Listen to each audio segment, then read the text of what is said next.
Ladies and gentlemen, please rise for the playing of the national anthem of Panama, followed by the national anthem of Jamaica.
The teams shake hands, Jamaica in yellow and Panama in white.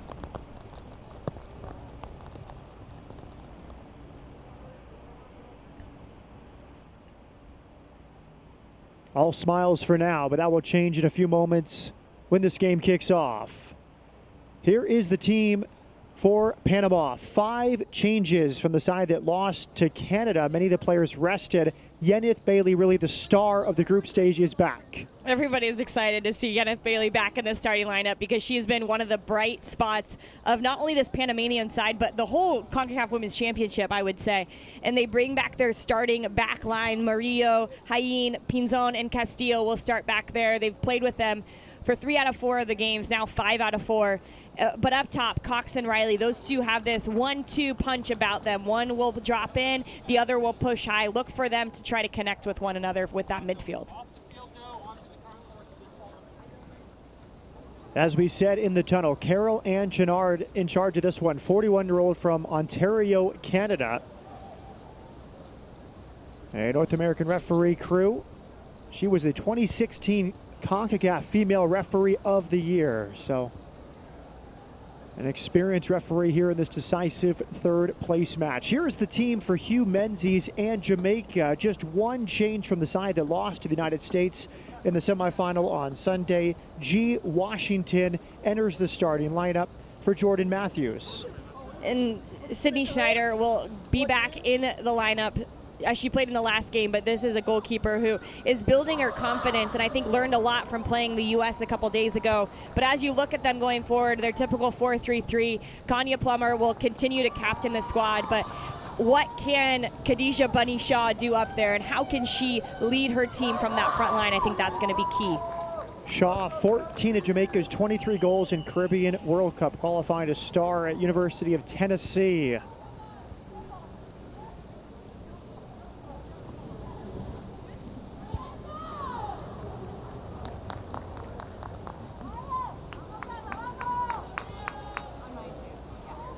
And one of these names might be the difference, Jordan. This is the 5th game for both these teams in a matter of 2 weeks. Substitutes could provide that winning goal that could lead their team to a World Cup. If you're Panama, you're looking at Lynette Cendeno. She came in and did just that. And then you've got options. Jaden Matthews, a good one for Jamaica as well.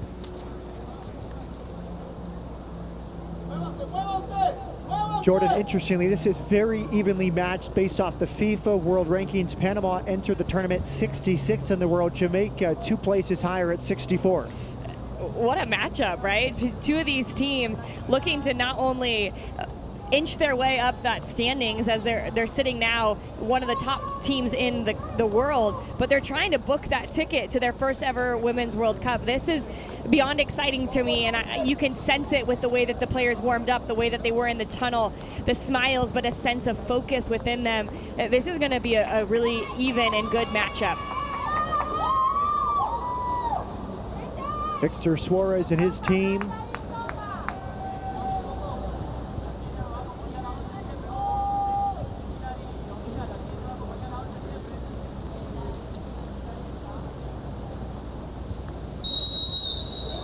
Underway in Frisco, Texas on a rainy afternoon. Panama in white, Jamaica in yellow. The winner will be at the France World Cup next year. Very first World Cup finals for either country should they advance. Right off the bat, Jamaica pushing forward. And Jordan, Angeli, we've seen these teams as the underdog in their respective semifinals playing against bigger countries like the United States and Canada. How might they approach facing one another?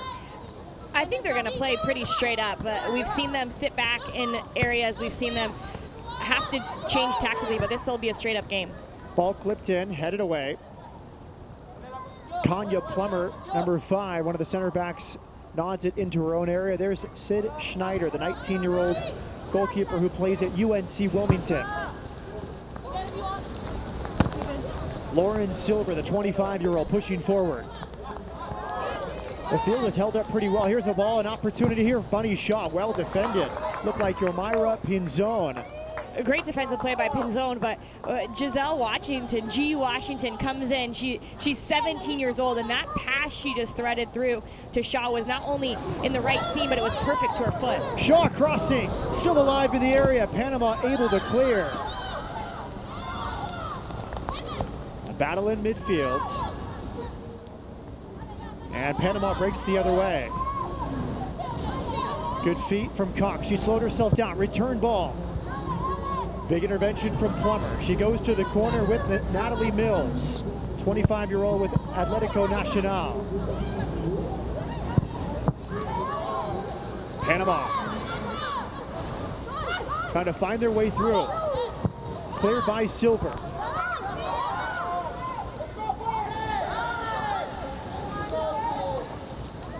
Good strength in defense. That was Allison Swaby pinching in. That whole buildup from Panama was from a Chinlu Asher, Jamaican center midfielder giveaway, uncharacteristic of her and what we've seen in this Concacaf Women's Championship. But I'm wondering here early on, as you can hear, the rain is coming down and coming down pretty dramatically, how much that's going to affect the first and second touches of both of these teams and the way that they can pass along the ground and keep the ball. It might have a little bit more effect here in the first 10-15 minutes as they get used to it. The cross came from Bonflaza for Jamaica. Now Panama back the other way. Just underway in the 3rd place match. It's not just a consolation match. The winner goes to the World Cup next year in France for the very first time in their nation's history. Bonflaza, 22-year-olds, played at University of Washington each of the last 4 seasons. There's Jodi Brown, just 16 years of age, out of the Monteverde Academy in Florida.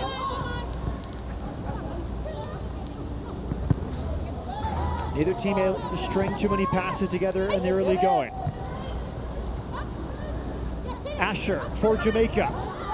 Charges into the area, gets to the end line, has 3 runners. Centering ball, big save. Yenith Bailey tested in the 4th minute, she comes up big. I love this whole play by Jamaica because Bonflaza, the experienced outside back, playing at Washington, has this wherewithal to step early. It gets Chinlu Asher the ability to get to the end line, and then she just picks out a player. This is money for Shaw. She usually places this with perfection. She tries to sneak it in near post, and Bailey is up for the task already. We've seen her with a lot of saves, and good to see her back in the starting lineup playing for Panama in this important game for them. She informed reporters this week that she's only been a goalkeeper for about a year, previously a midfielder, but wanted to be on the field. The idea of Victor Suarez, and here comes Jamaica the other way. They've been the better side in the early going. Here's Blackwood cutting inside, edge of the area, good defending.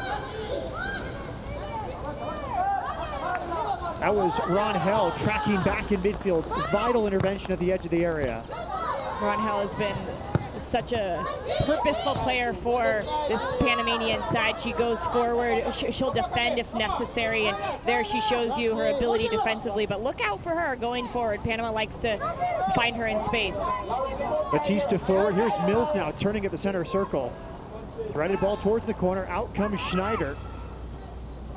The 19-year-old Dayton, New Jersey native. Played in the U20s for Jamaica last year in the U20 championships. Throw into Jamaica on that far side. Bonflaza grew up in Laguna Niguel in Orange County, Southern California. Now plays with PSV Rowan in the Netherlands. A Polish father.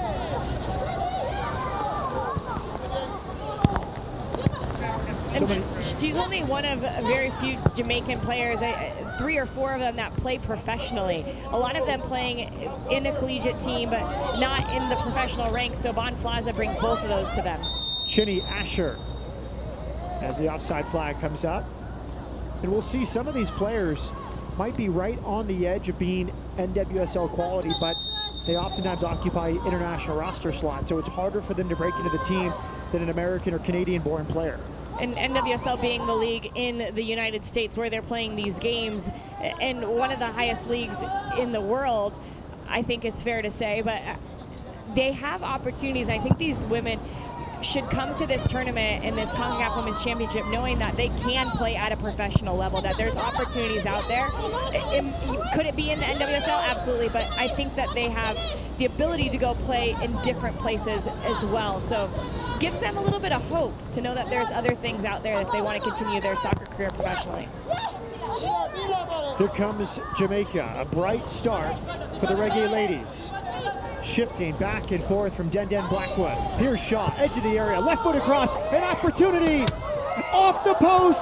Bailey got a hand to it, second chance, Bailey keeps it out again.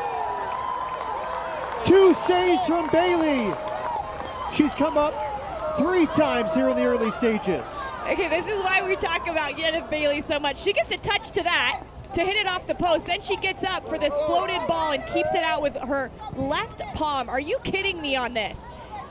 That is a phenomenal save, first of all, and then it comes right back to Washington. She thinks she has a for sure goal, and Bailey does everything. That's 3 big saves already from Yeneth Bailey. 17 years of age, plays with Sporting San Miguelito in her native Panama. Only been a goalkeeper for a year. She said, when you like the sport, you do what you have to do. 24 stops in the group stage before she was rested Sunday, entered with the rotator cuff issue, so got Sunday off, now back in and looking like there's no injury whatsoever on those 3 initial saves. I think we're going over the fact that she's only been playing goalkeeper for a year, and she just made that first save that she made on that Point Blank Washington shot is top notch. That's a hard save to make from that quick of a spot. So I think we're underestimating, because we hope that she's okay here as she's down, but to only be playing for a year is crazy. You see her shaking her head there as this was the first save. Gets a hand to push it to the post, but the awareness on the second opportunity to keep it in front of the goal line. Yeah, that's ridiculous. Absolutely ridiculous from Bailey. And she has no help from her defenders. They're trying to get there, but I think they would have gotten beat by Brown, potentially.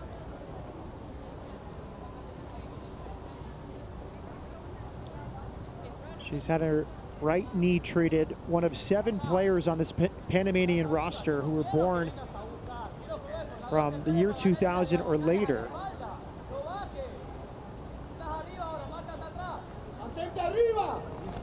And there is Victor Suarez. It seemed like an easy decision to convince Bailey to play goalkeeper from Suarez's idea. It was a great idea by Suarez. And I have to think what happened in training for them to think that Bailey would be a good goalkeeper. You know, there's always some times where you're just messing around post-training, someone jumps in goal, and she must have shown something, some bit of agility that gave Suarez this crazy idea. And there's her counterpart in Cordoba, who got some time in the last game, but what we've seen already from Bailey, you can see why we want her to be in this game for Panama. And she's another one. We talked about opportunities for these women that aren't in the NWSL. She's 17 years of age. Hard for her to get into an American university at this stage without knowing the language and test scores and all that. But if Panama is able to reach the World Cup, the whole world has an opportunity to see her play and see her talent. And you think some club will come calling? And I think there's a little bit of an extra incentive for that being an NWSL club, since it is a Concacaf nation. And you want the best talent in your, I would think, in your surrounding countries to be in your leagues playing. So I hope what comes out of this is some kind of way for these players to get more playing time. Corner kick from Jamaica. Here comes Bailey. No problem after the knee injury. She is moving nimbly there to punch away. And courageously came straight out. Back from Denwood. And here comes Bailey again, leaping over teammate Pinzon to make that catch. It's just hard for me not to smile when we see what Bailey does. You think maybe something's wrong, she gets a little bit of an injury, but then right away she comes back and gives people no doubt in her mind, in anybody's mind, that she's able and willing to play. Catherine Castillo, 22 years old, plays for Atlético Nacional. Good turn from Bunny Shaw. Down this left side with Blackwood. She has been very active here in the first 12 minutes. Blackwood feigns across to the end line, low delivery. Good defending from Panama. They had 2 there. Eventually it was Hillary Hayen who made the clearance. How about that from Marta Cox, a 21-year-old.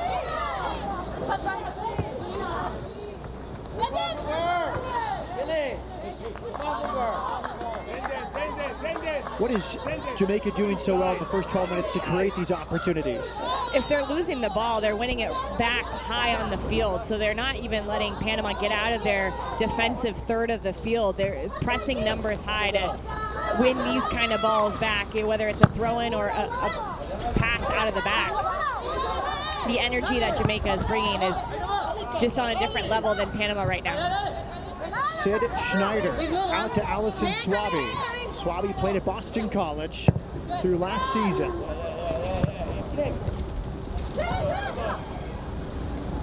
Second ball won by Aldrith Quintero, 16 years of age. She wears number 6 for Panama.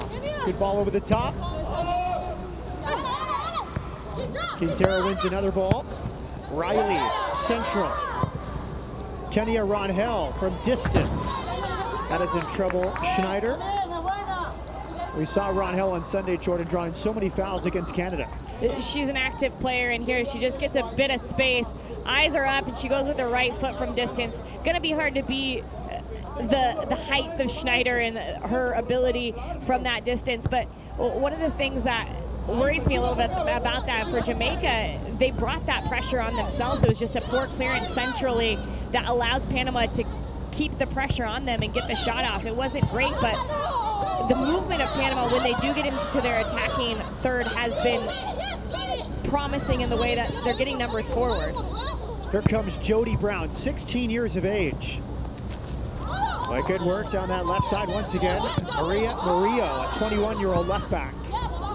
Now the break is on for Jamaica. 3 versus 3. Here comes Brown. Lofted cross, and it's headed home. Bunny Shaw gives Jamaica an opening goal.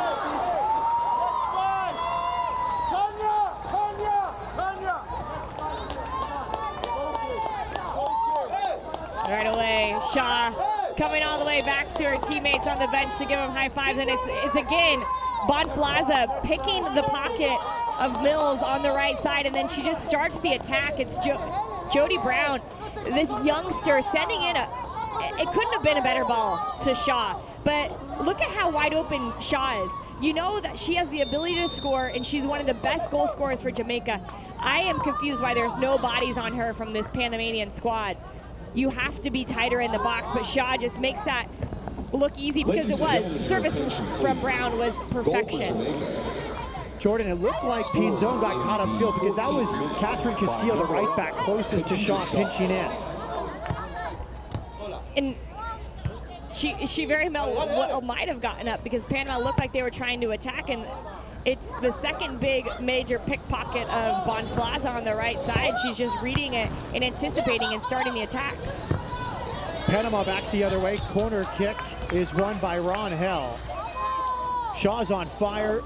13 goals in her last 12 games for Jamaica.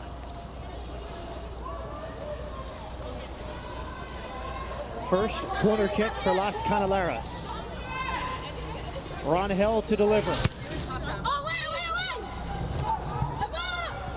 Top of the box. Shot is deflected. And a second corner kick coming. That was off the foot of Lori Batista, the 22-year-old. There's another dangerous clearance for Jamaica. They send it right out to the top of the box. And Batista has the ability from that distance to get one on goal. Luckily, Jamaica for themselves closed quick enough. This time they play it short. Swept in swinger. Nobody at the back post to challenge. So at top of the area, chance here for Pinzon. Hard challenge from Shaw.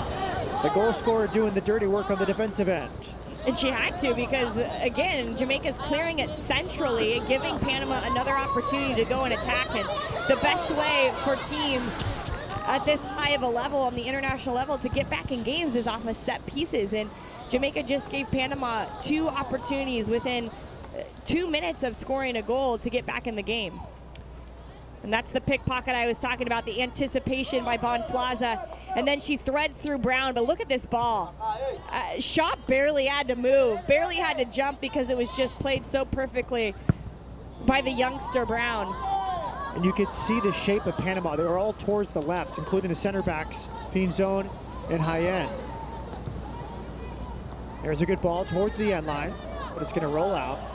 It's Shaw's 3rd goal at these Concacaf Women's Championships. She scored the biggest of the group stage.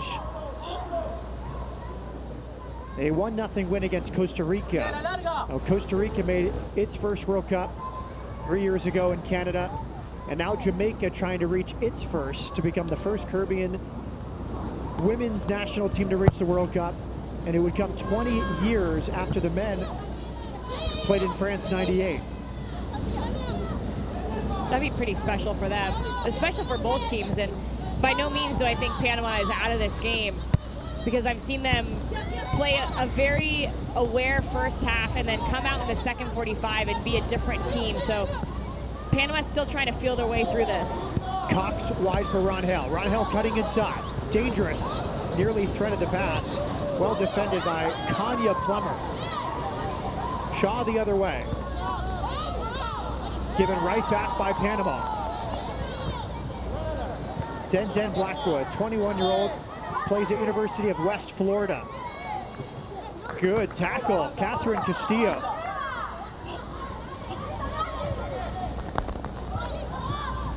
Panama breaking the other way, Ron Hell. On this near side now for Carla Riley, the 21-year-old. And the flag comes up. Natalia Mills in an offside position. For Mills there, she's doing the right thing. She comes from the left side, just trying to weave her way across the back line while staying onside the entire time. And Quintero looked for, when Quintero had the ball in the middle, she was looking for that run from Mills. Mills has the pace to find those seams in between the back line and see if she can break through. They're just not on the same page right now between the midfield of Panama and the front runners. How are they going to make those runs and time the pass a little bit more precisely? Restart from Schneider.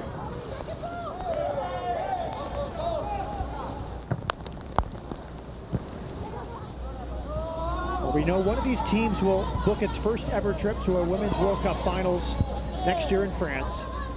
But what do these teams do to get here? Of course, it's Jamaica's second ever semifinal, Final Four appearance, first ever for Panama. What has changed for these national teams?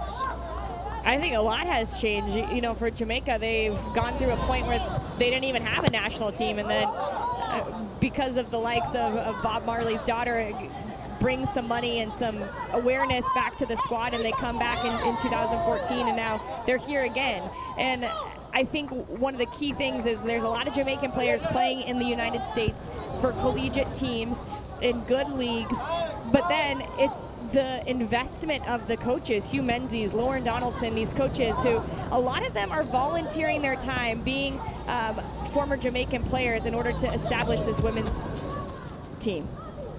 Here comes Panama the other way, trying to find that tying goal. Here comes Ronhell in the corner, early delivery, and it's no problem for Schneider. So that didn't come off, but better from Panama. They haven't gotten into a shell since Bunny Shaw's opening goal in the 14th minute. No, it's almost opened them up a little bit more and made them have to play with a little bit more precision going forward. I would like to see them take a couple touches in times when they're trying to break.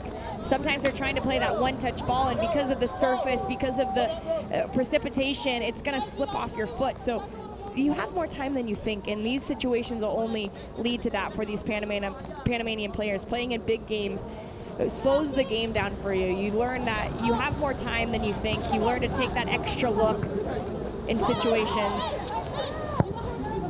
And going back, Jamaica growing because of those couple things, but Panama having their own women's league, it's helping these women get in game situations every week, and that's why they're here. They're building. Here's the pace from Brown. Her cross is swept aside by Hyen. Kept in play by Murillo. Good defending. It's been much more organized from Panama since Shaw's opening goal. Jamaica looking for a second. That's a great header right there by Hyen. She knows Ronhell is going to be there. It's out of the middle of the park. Good recovery, Allison Swaby. Older sister to Chantel, also on this Jamaican women's national team. Good work here. Little scoop pass. Marta Cox return ball. Still alive in the air, some contact waved off. Carol Ann Chenard had a good view of that. Yeah, Riley searching for a penalty there, and her and Cox do have this nice little combination. I talked about it being a 1-2 punch, just one slipping in and trying to thread the other one through. But Riley, a little much there from her. Never going to get called for a penalty there. The Panamanian women's professional league you mentioned started in 2017. Very modest, some long bus trips. Not ideal conditions for many teams, but as you said, an opportunity for them to play here. It rolls past everybody, but picked up by Schneider. Mills nearly got to it, but Schneider was alert.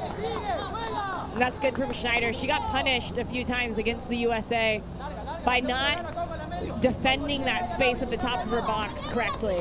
From about the 12 to the 18, how is she going to defend there? Was it going to be her goalkeepers, or her defenders, or hers? And right now, first ball into the box, she comes out with a little bit of determination to defend that a little bit better this game. Jamaica, the opening goal, 14th minute from Bunny Shaw. Their third goal at the Concacaf Women's Championships. Here comes the Panamanians, back the other way. Ronhell, always comfortable on the ball. Shifting right and left, but she took too long. In the end, Panama wins it back, and the Reggae Ladies recover. Jodi Brown. Good work between Brown and Bonflaza.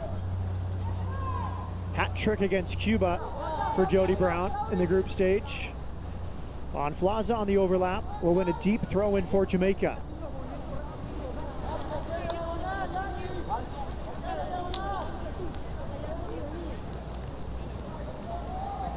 Well, Panama more rested. 5 changes from the team which lost to Canada on Sunday in the semifinal. Jamaica used an A team mostly against the United States.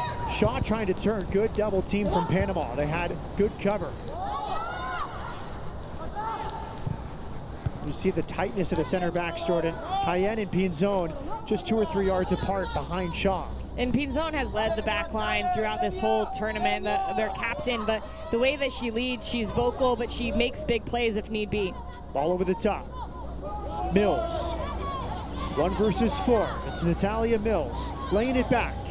Good first touch, but it hits the hands right in front of the referee. Great idea from Carla Riley, but hit her left mitten. She's so crafty. We saw it between her and Cox earlier.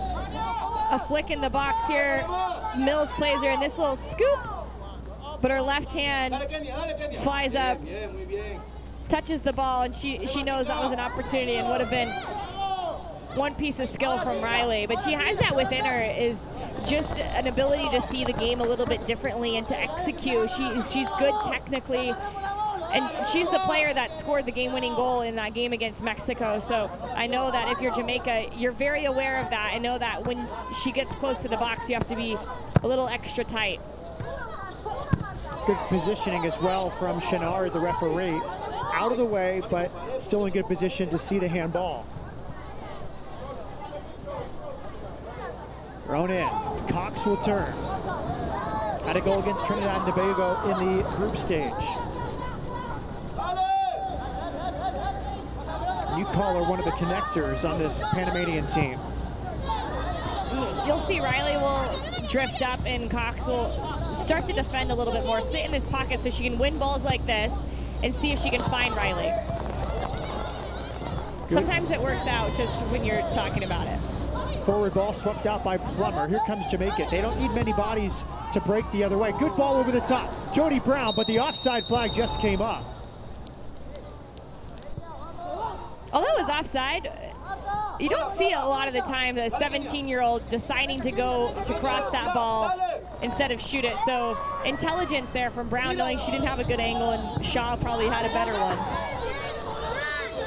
A very good response from Panama after the opening goal from Bunny Shaw. Nothing to show for it, but they have increased their tempo, increased their sharpness.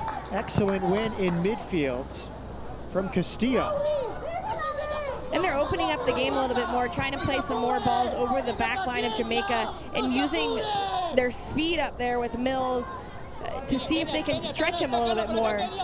Jamaica was so compact early in the game that they were able to win the ball in their attacking half over and over again. Now, they're not having that ability because Panama's stretching them out. Jodi Brown. Back to Bonflaza. Brown tried a little layoff. Batista in good position to win it. She goes all the way back to Yeneth Bailey. 3 sensational saves from Bailey, 2 seconds apart. But she could do nothing about the headed goal from Bunny Shaw. That's the difference in this game. Shaw's 13th goal in her last 12 appearances for Jamaica. We see Hugh Menzies, a very confident head coach. He said before the game, we're worried about ourselves. We think we have the players to beat Panama. Yeah, both coaches, I think you have to instill confidence in your squad right now. Chinny Asher, 25 years of age. Excellent win in midfield. Panama will break the other way after Quintero, the 16-year-old, won it. Ronhell is onside. She peeks to her right. Closed down by Kanya Plummer. Ronhell loves drawing fouls, shifting right and left. Jamaica gets back to good numbers. Bonflaza up to the task there. Ronhell's so good on the ball, and she's shifty. Her center of gravity is so low.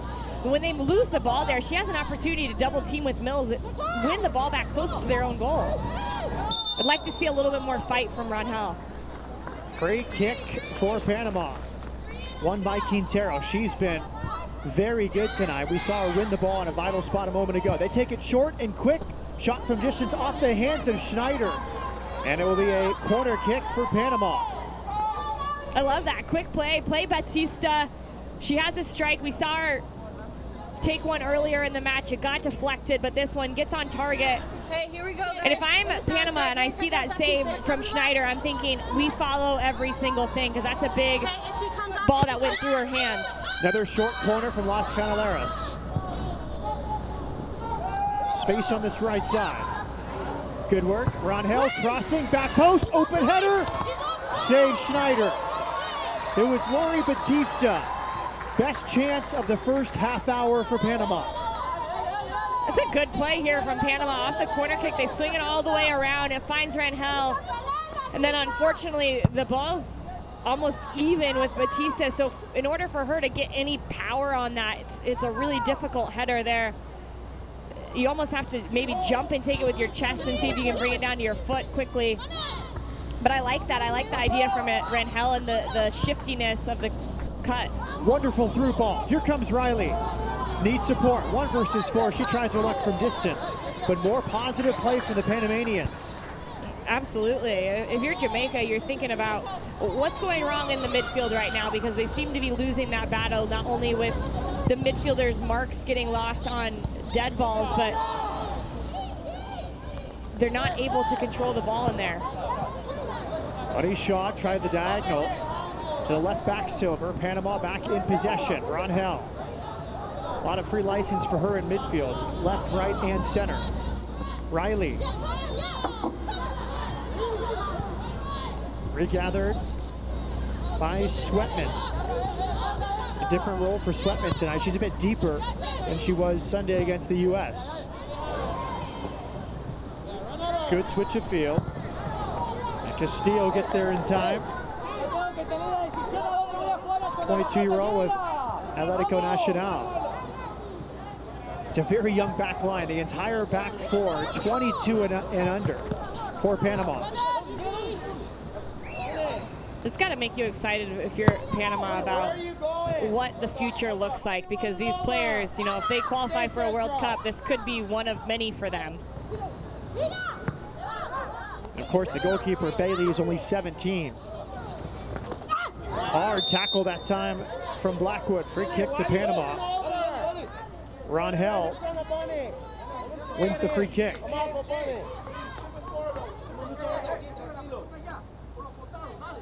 Rangel, I think she tried to meg her there.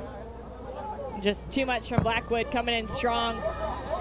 But one of the things about Rangel is she's very tactically aware. She has a good soccer IQ, so she knows that she gets in that situation where the defenders are around her, so she can draw that foul. She can almost invite the contact to get the ball back, just in case she doesn't win it through that meg she tried. G. Washington over the top for Jamaica. Panama again better and better dealing with these forward balls from Jamaica. Seems like with Jamaica, Jordan, it's going to come quickly. They're going to attack with only 3 or 4, but it's going to come very direct, as we see right here. And a free kick given. Jamaica may have asked for advantage, but as the whistle was blown, Asher lost the ball. Good timing on the whistle by the referee, because otherwise I think you would have heard a few screams by the Jamaican sideline. But Jamaica will, and that's how they scored their goal. It was a quick win at midfield. It was 2 passes, and the ball was in the back of the net. So they have the ability to beat you down like that, but I'd like to see them connect a little bit more, make Panama have to shift side to side to defend and wear them out a little bit that way. Sweatman plays it square. Bonflaza, right-footed delivery, open in the area, but it's headed wide. Again, Bunny Shaw. The game's only goal. Much tighter marking this time from Panama. It's a good decision to go to Bonflaza because she has the distance on her serve there. Shaw is marked, but hard for anyone to even challenge her. Here we go, the other way. Shaw swept outside by Yeneth Bailey. She was up to the task, her 4th save in the early going. And you could see why potentially her rotator cuff was hurting her, because she has been diving and saving so many balls throughout this whole tournament. It's been save after save. You could make a highlight reel just on Yeneth Bailey saves in CONCACAF Women's Championship. Jordan, that was great awareness from Castillo as it's thrown in. Opportunity here for Jamaica. We'll get back to that point in a moment. Left-footed hit. She slipped, but Castillo slid over. It was 2-on-3 at the back. Jamaica had an extra body there. Panama suspect marking on some of these set pieces. And it was just a quick, sometimes when you have your own defensive, when you have a goal kick and you're kicking it long, you're so stretched out that there's huge gaps. And that's what happened there. It was just a goal kick for Panama. They're stretched out, and then Jamaica with a pass or two was in behind. Just like we said, they're gonna wanna go direct and use their speed. Dominique Bonflaza, former Washington Husky. Jamaica getting their outside backs involved in the attack here in the first half. The difference in this game, 14th minute goal from Bunny Shaw. Free kick coming for Jamaica.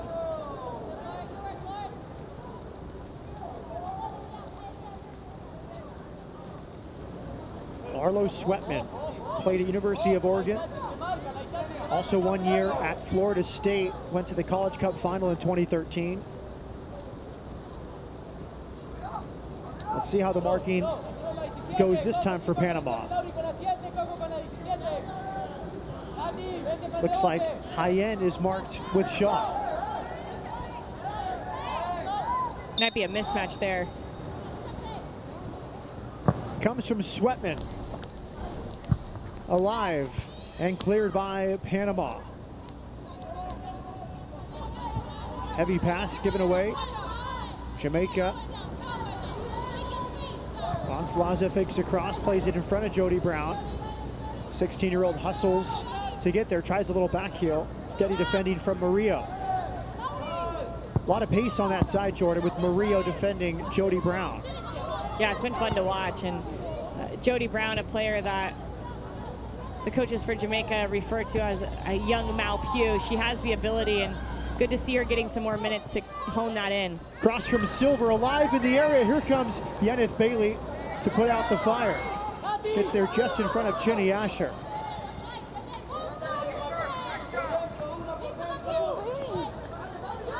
Castillo wants an option. Good press from Jamaica. They win it back. G. Washington, 17 years of age, plays club soccer with Concord Fire in the Atlanta area. Number 20 for Jamaica. Allison Swaby grew up in West Hartford, Connecticut.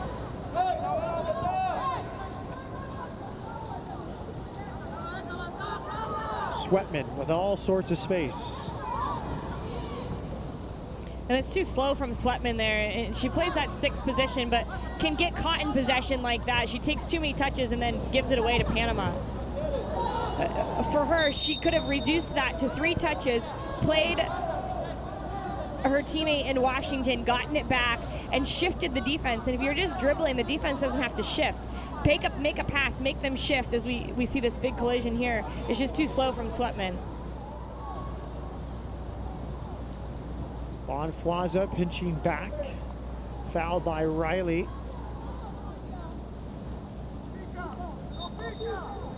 Schneider will restart. Swaby back for Sid Schneider.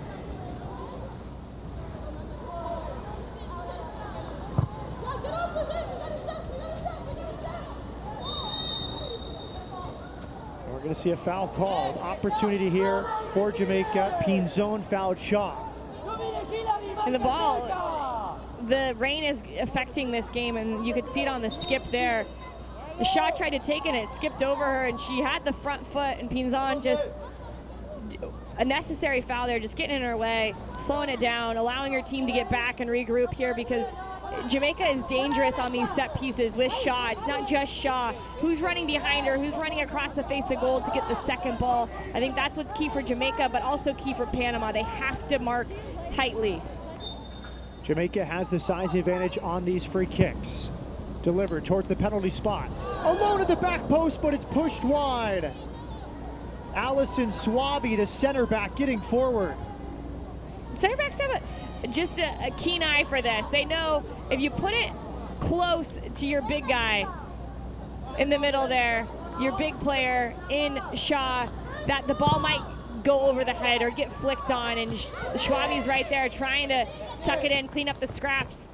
Doesn't get it right there, but that's the danger. If you're Panama, you have to mark so tightly, not only to just Shaw, but she has the ability to affect the ball, whether it's from a flick or a head back across. You have to stay focused in those moments. How about that work almost from Bonflaza to keep it in? It seemed almost like an impossibility, but good hustle from the 22-year-old.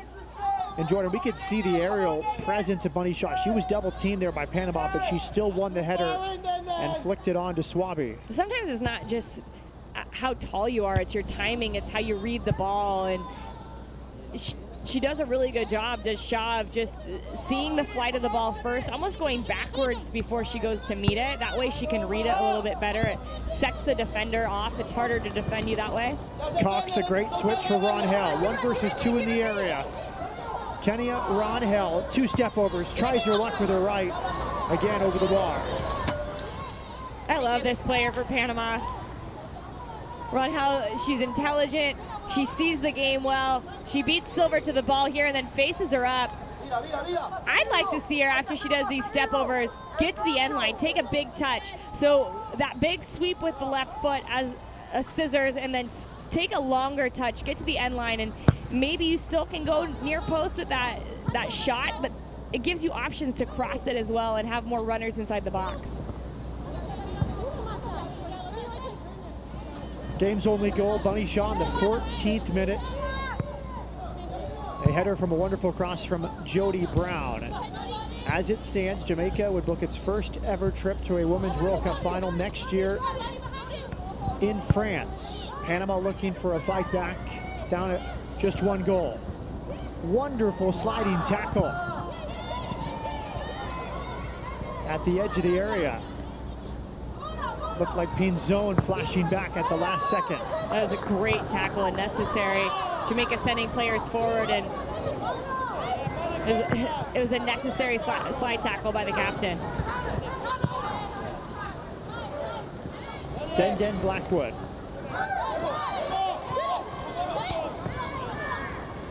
Here's Silver pushing forward, but the offside flag is up. That's a really good back line. Staying together by Panama, and then they play right away.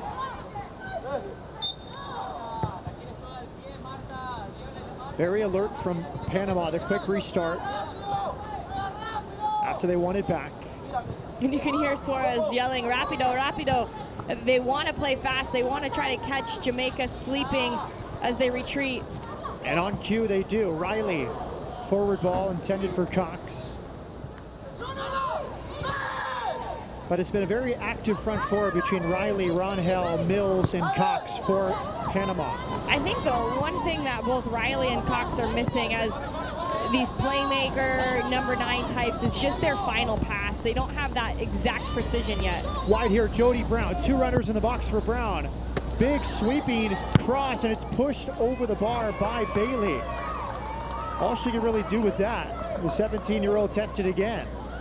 I love the look on her face sometimes. It's like, I didn't like that. I wish I would have caught it, but it'll do for now. She looks like she's hard on herself, but that's a good save. Brown, a little bit of a shot cross, see if she can catch Bailey out.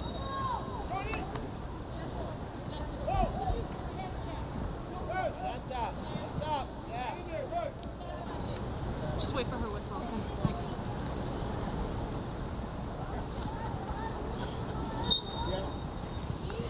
Big size mismatch there. Sweatman marked by Cox. Here is the corner. Halfway cleared and then fully cleared by Panama. A chance for Las Canaleras to break here. But a bad ball forward to no one in particular, and the Jamaicans can recover. And I don't know if it's the ball or the run from Mills. Oh no, as an issue perhaps with a contact for Allison Swaby. We saw this in the warm-up with Sid Schneider, Jordan. Contacts and heavy rainfall, not a good combination. Yeah, she needs to keep her eye closed so she doesn't lose the contact. But here's a little collision at the back post. It looks like she gets actually a hand in the face from Castillo. But going back to Panama going forward, it's that final pass from Riley, from Cox, as Schrabi gets a little bit of attention here. It's not in sync with Mills and Rangel. They don't have the same run to match the pass. So is it on the passer or is it on the runner? And I think that they have to have those conversations at halftime. Hey, I want the ball here. When you get it, you have another touch and then lay me in here. Because right now they've just been off and it's not allowing Panama to have as good of attacks as they possibly could. Pinzon with the restart. Time for Riley to turn and face up. And she draws a foul. Hard challenge from Jodi Brown.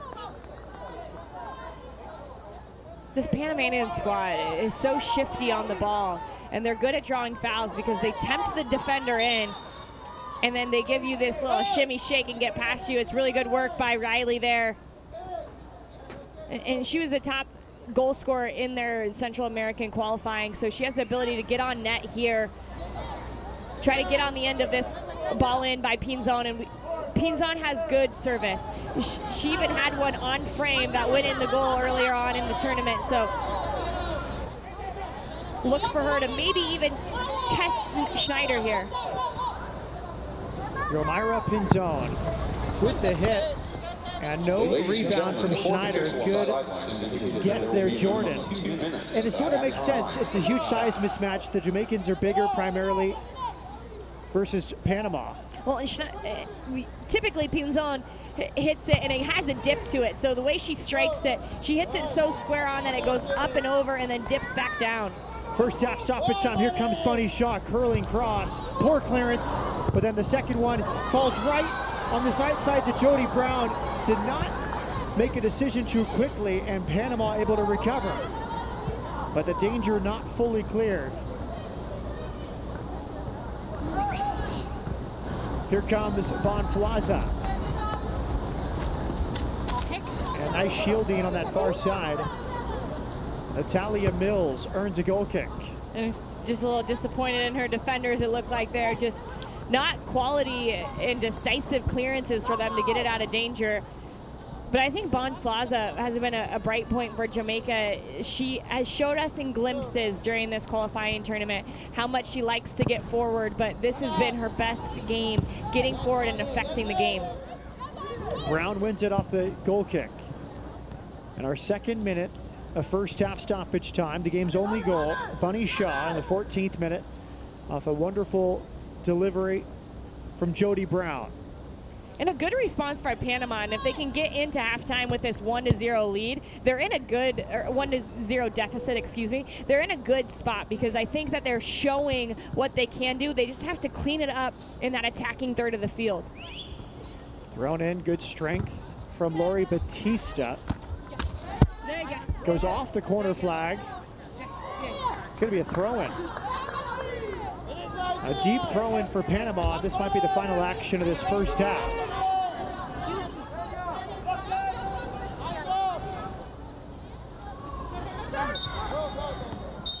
Halftime in Frisco, Texas, in the third place match.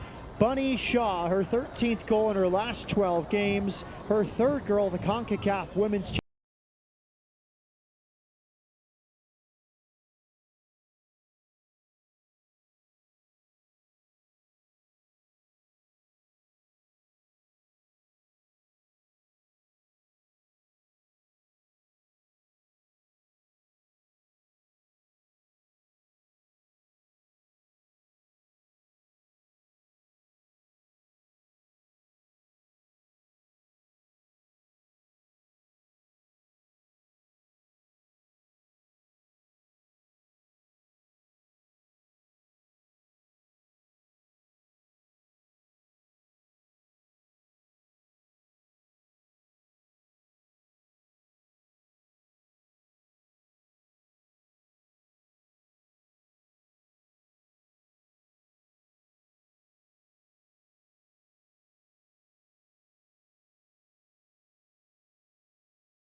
stats from the first half.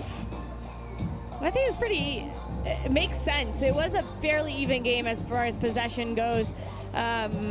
Surprised to see both shots on goal the exact same. But it was a fairly even match. Jamaica coming out more aggressive in the first 15 minutes, which paid off for them. They got the goal in those first 15 minutes and then couldn't figure out how to continue that going on as Panama stretched them a little bit more.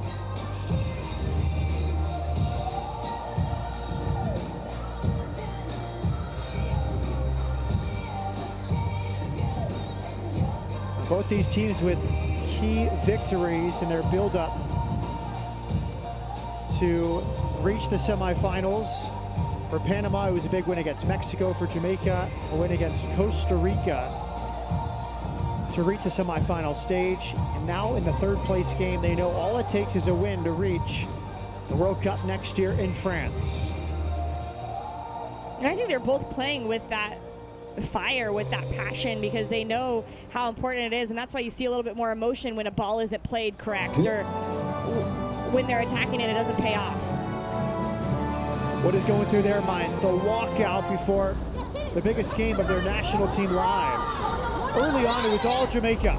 And we thought this was going to be the first goal of the game, but well played by Bailey. Shaw doesn't hit it with precision the way that she usually does. But I like this from Asher. She's been effective all tournament. There she gets to the end line, and it's a good cross to Shaw. Cuts it back. How about that from Bailey? Big left arm save. And then wide open in the middle of the area. Huge save. Not one, but two from Bailey. I love this kid, man. She makes what is so difficult look like it's fun. She gets a tip first to this. You can hear the two hits on the other play of it, and then there to get back up and retreat after that save to keep this one out with a big left palm. It's beautiful work by Bailey. G. Washington, two chances there for Jamaica, but the turnover leads to this. I didn't even notice before of that great outside of the boot pass by Bonflaza. It's exactly what it needed to thread through Jodi Brown, and then the ball by Brown, you can't make a mistake on that. There's the ball, so wonderfully played. It bends back to the run of Brown. And then this is easy for Shaw, and there's no one even close to her. The whole defense got shifted over as Murillo had gotten beat on the outside. Panama fought back. The shot from distance, troubling Schneider a bit, led to a Panamanian corner. And there's a couple corners in a row that gave Panama some confidence that they could get strikes on goal like this, that Schneider was going to give up rebounds, and they have to keep that in their mind if they're going to get back into this game. Panama continued to press on. Ronhell, a great fake. She got in the area, and this was the best chance of the half for Panama. It was, and the ball is just so slightly off. If the run by Batista is a little bit held back, or the ball by Ronhell leads her a little bit more, that could have been a great opportunity. Good work rate in the middle of the field from Asher leads to this chance. We saw this a few times from Jamaica. The goal kicks from Panama are not great. They're going short. They're winning that. As Panama's stretched out, it's two passes and Jamaica's in behind them. So something that Panama has to tighten up, maybe play out of the back, get a little pass that then can lead you to a longer pass higher up the field. At Modelo, we're proud to be the official partner of the Concacaf Women's Championship. At halftime, Jamaica in front with eyes on France. They lead 1-0.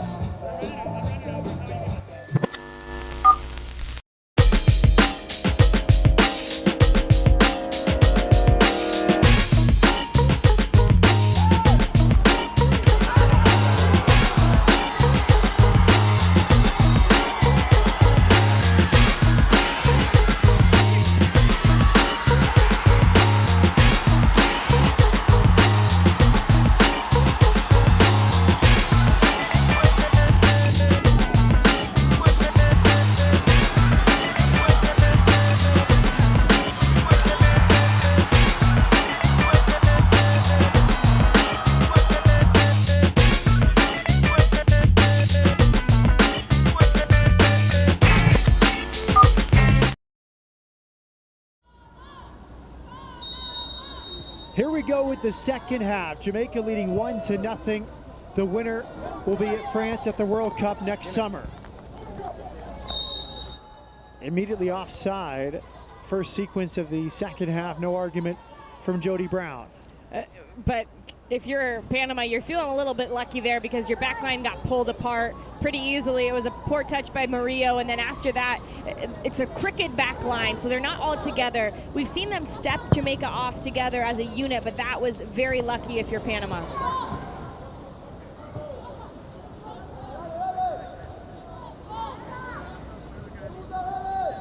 Free header for G. Washington. Kenya Ronhell on this right side for Panama. Early delivery and good defending. Pinching in from the right side was Bonflaza. Made it easier for Schneider.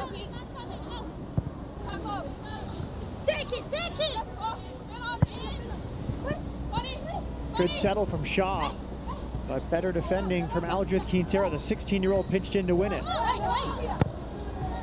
This one's over the top. Wonderful ball right in the seam. Carla Riley turns the corner, has a runner central. Alive. Big save from Schneider. First time she's truly been tested tonight, and she denies Mills. I'm not kidding you. That is almost to the second when they scored against Mexico within the first 2 minutes, and it was the work of Riley. That touch is so key because Plummer then can't defend her. She either has to just run side by side with her and hope to deflect it, but she can't slide as Riley with a good touch. Corner kick for Panama. Headed on. Came off the head of Asher there, and then the shot was blocked. A lively start for Victor Suarez and Panama. Service from the right. Alive in the area. Oh, and Cox had an opportunity there, I think, to take it down and maybe find Riley, who is sitting free at the top of the box.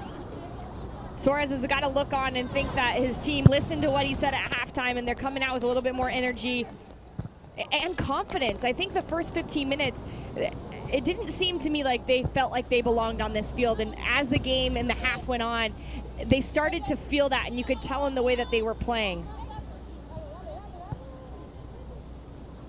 In the lead up to this game, Victor Suarez says we have to keep fighting, even though in Panama they didn't believe what this team could achieve. He said they have proved it here.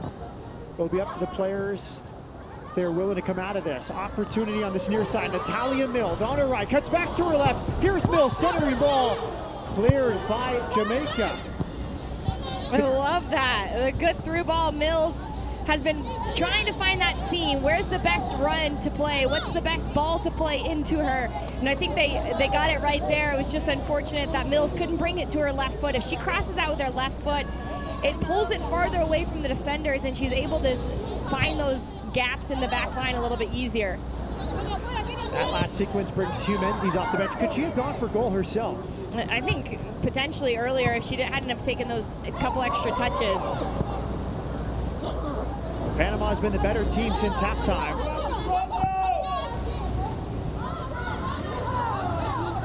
Kanya Plummer plays at UCF.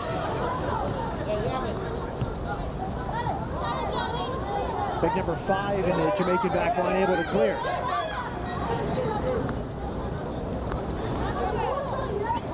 Maria, 21-year-old, plays with Atlético Nacional.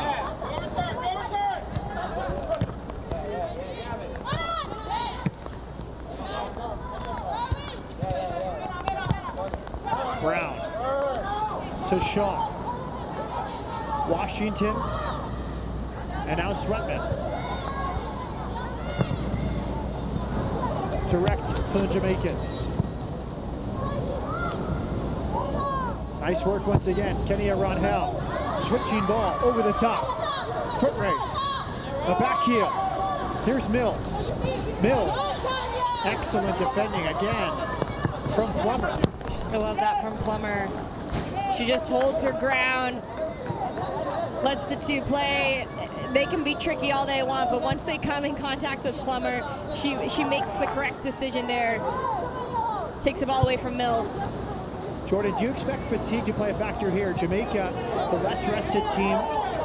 10 of these starters played against the United States on Sunday. Panama, meanwhile, has made 5 changes, rested effectively 5 of their starters. think it's going to affect this game too much, just in the sense that these teams, we'll get back to that point. Wonderful from Shaw. She's in the box, has options to her left, flipped into the back post, just passed, and it glanced off the post. Den Blackwood with a chance to double Jamaica's lead. And this ball by Shaw, she was the one doing the setting up this time. She clips it in with her right foot. And those are the decisions that you start to think. My college coach always told me, head, foot, head. Your eyes are on your head. Instead of lifting your foot up to come even with your head, just head the ball into the back of the net there. It's more precise. Good switch of play here, down this left side. Carla Riley, the 21-year-old. Gets inside, good help from the backside from Dominique Bonflaza. A lively first 6 minutes since the break. Jamaica leads 1-0, Bunny Shaw the goal. As the score would stand, Jamaica would be at next year's World Cup in France. Ronhell spinning, edge of the area. Wide to her right. Pinzon is pushed forward, the Panamanian center back. More risk from the Panamanians. Appeals for a handball, waved off. And now the Jamaicans can break. Here's Shaw. Pinzon hustling back to her center back spot. Good defending from Hayen.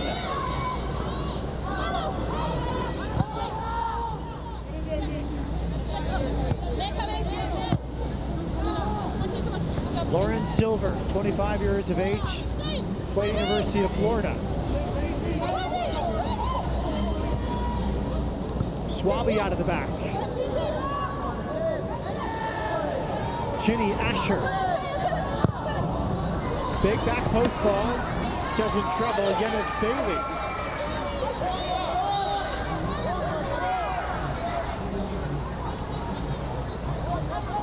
Natalia Mills.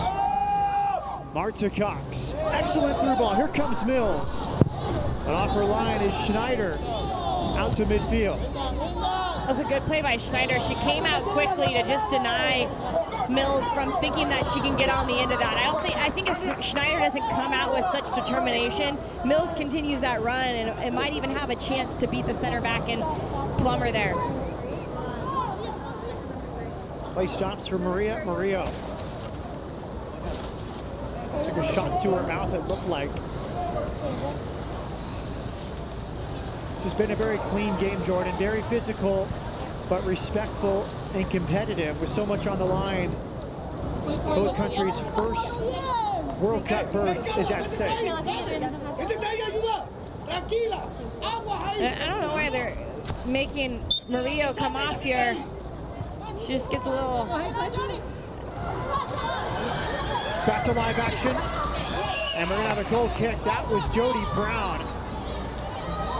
Bursting into the penalty area. She provided a wonderful cross on Shaw's opener. And off that throw-in, you can see Murillo on the sideline. Shaw, just a big touch. And that's what you have to do when you have speed. It doesn't have to be fancy. It's just a little shoulder dip and get past the player. But just curious why they're making Murillo come off, because it looked like it was a cut inside her mouth. Yeah, I get that if there's blood, you have to come off, but... Look at the strength and hold-up play of Bunny Shaw. She'll try to spin off the top of the area. Shaw. And out comes Yeneth Bailey to claim. Good work by Pinzon just to shield out any attackers trying to get in the way of Bailey there. Murillo back on the field. A outstanding Concacaf Women's Championship third place match. The winner goes to next year's World Cup in France. The loser will face Argentina in a two-leg intercontinental playoff next month.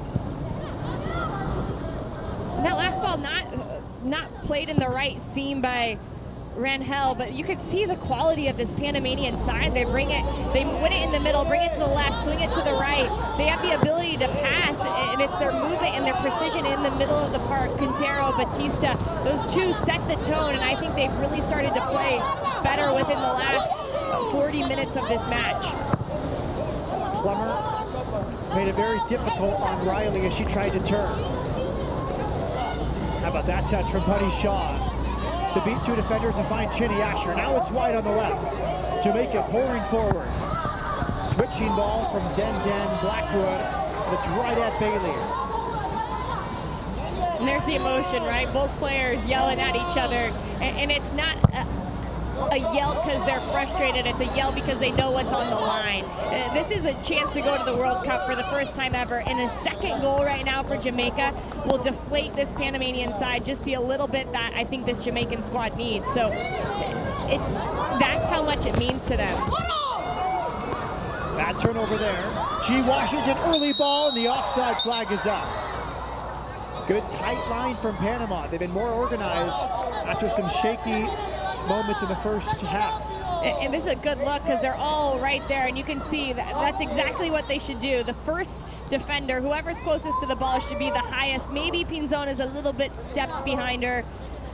There should be a little bit of like a slight J shape to the way that their back line is fixed, and Pinzon leads the line so well. Tells them when to step, tells them when to drop, and she did perfect there. That's been a key for me all night, the relationship between Pinzon and Hayen, the two center backs for Panama. How would you say they've done trying to corral Shaw? I think they've done a really good job, and a lot of that has to do on the shoulders of Pinzon and her leadership. She's played every minute of this tournament, and you can see why. She leads them. Cox working with Mills. And nice backside help. And Hayen, the center back next to Pinzon, is 16 years old. And the way those two work together, it works out for this Panamanian squad. And you got to think that that 16-year-old is learning so much. Cox with the delivery. Headed clearance from Swaby. She's come up big twice in the last minute. Swaby and Plummer, the center backs for Jamaica. Hopeful ball. Here comes Marina running down. Her cross is alive. Strong clearance. That was again Swaby. Foot race. Blackwood hoping to get there. Castillo got there first. I just want to go back to the point about if this is going to be a tired Jamaican squad. The reason Jamaica's tired right now is because Panama's making them defend. Good ball over the top. Possibilities are on. Riley waiting. Lays it back. Mills trying to find a way through, and Plummer snuffs it out. Man, I want to see Riley go on her own there. She had the defender's beat. She had one more in front of her. But this is why Jamaica's tired. I think that all these teams have played the exact same amount of games. So right now, it's how are you going to make the other team defend? When Panama gets the ball, they're going east to west, side to side. How about that turn from Shaw? Skating past Quintero, who's had a really good night. That's what makes Shaw a complete forward, Jordan. Not just on the end of crosses and finishing, but this kind of hold-up play. Yeah, and she gets chopped there by Quintero. Quintero is a youngin' too, 16. She hears it from the captain, knowing Pinzon knows how important this is, because this is a spot where Jamaica can punish you with the size of Shaw, with the other runners. Bailey there setting up her wall. But Quintero has been good, but it just shows you that Shaw she's got it all. She's got the strength to hold the ball. She can turn, she has quick feet. She's fairly agile for her size. Here's Silver to the back post. Punched away by Yeneth Bailey. Settled by Riley. Here comes Panama on the break. Look at all the white shirts in space. Jamaica in retreat. 4 versus 4 at the back. And an excellent recovery. That was Sweatman tracking back. It's great work by Sweatman.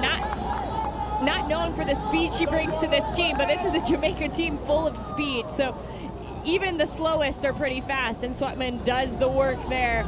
And she needed to, off of that set piece. Jamaica was a little bit exposed. She denied the counterattack coming through Quintero. Good look at Victor Suarez. A nervous look from him, but I saw some confidence in that face. Panama wins a free kick. Again, they play quickly. And that matchup, we haven't seen it happen too many times, but I think it's a good matchup with similar qualities in Quintero and Sweatman. Both playing that 6th position, both like to set the tempo of play, and right there, Sweatman gives Quintero a little bit more of her cleat than Quintero would have liked. 1-0 lead for Jamaica. Bunny Shaw in the 14th minute, her 3rd goal at the Concacaf Women's Championship. That's the difference. Marta Cox will restart. On the hour mark, Panama trying to find that tying goal. Slide over. From distance, and it slices away from Schneider's goal. Now she started to back up from the ball. Cox there. She had this way about her that made you think she was going to go for goal. It was quite a ways out. And I think you just have to decide, this type of game, the rain, the way that the ball plays in the rain, it's slippery. It's hard to get any kind of dip and movement off the ball. So I think better there to try to play one of your players in the box. Natalia Mills. Maria Murillo.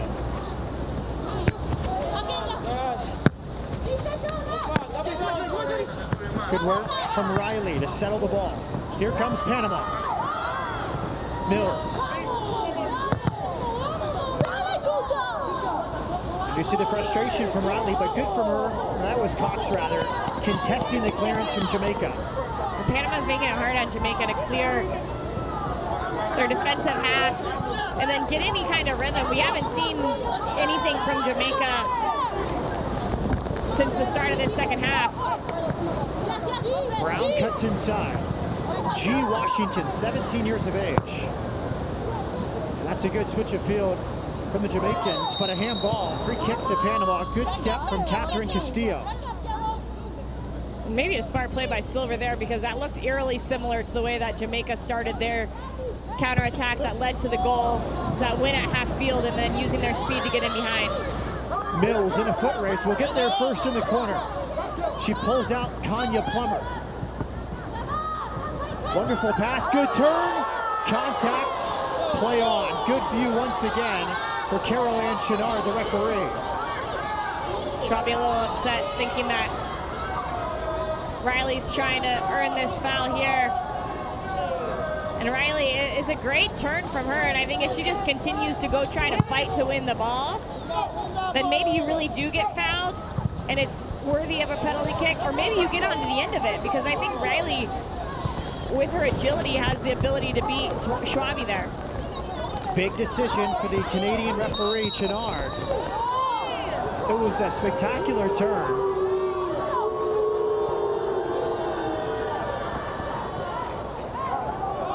Again, you want the referees to be in a good position, and she was. Yeah, she's done a great job tonight. You know, really most of the referees in this Concacaf Women's Championship, I can't think of one that really affected the game in a negative way. So cheers to them. The rain falling harder in Frisco, Texas. Here comes the free kick for Jamaica. It's Lauren Silver to deliver. And an early whistle goes against Jamaica. Quick restart through traffic from Yeneth Bailey. And a free kick coming. Well, that was a risky ball by Bailey. I know she saw, but there was a lot of yellow shirts. She just threaded that pass through in her own 18. Hey, the former midfielder was confident. Right? She's only been goalkeeper here. She's not as conservative as many longtime goalkeepers. I'm not thinking I would have played that ball, but I like that Yeneth Bailey just did. Riley. Great vision to switch the field for Castillo, who's able to get there. Red width from the Panamanians. Ronhell trying to turn the corner. Excellent defending. Dominique Bonflaza. That's great from Bonflaza, because that's the move that we've seen from Ronhell. Trying to get it to her right foot, push to the end line. And Bonflaza just goes step with her. Doesn't allow her to get the ball where she wants it. Everything you'd expect from a third place match with a trip to the World Cup on the line. Right now, Jamaica leading 1-0, a goal from Bunny Shaw in the 14th minute, but Panama has been a worthy adversary, toe-to-toe really with Jamaica.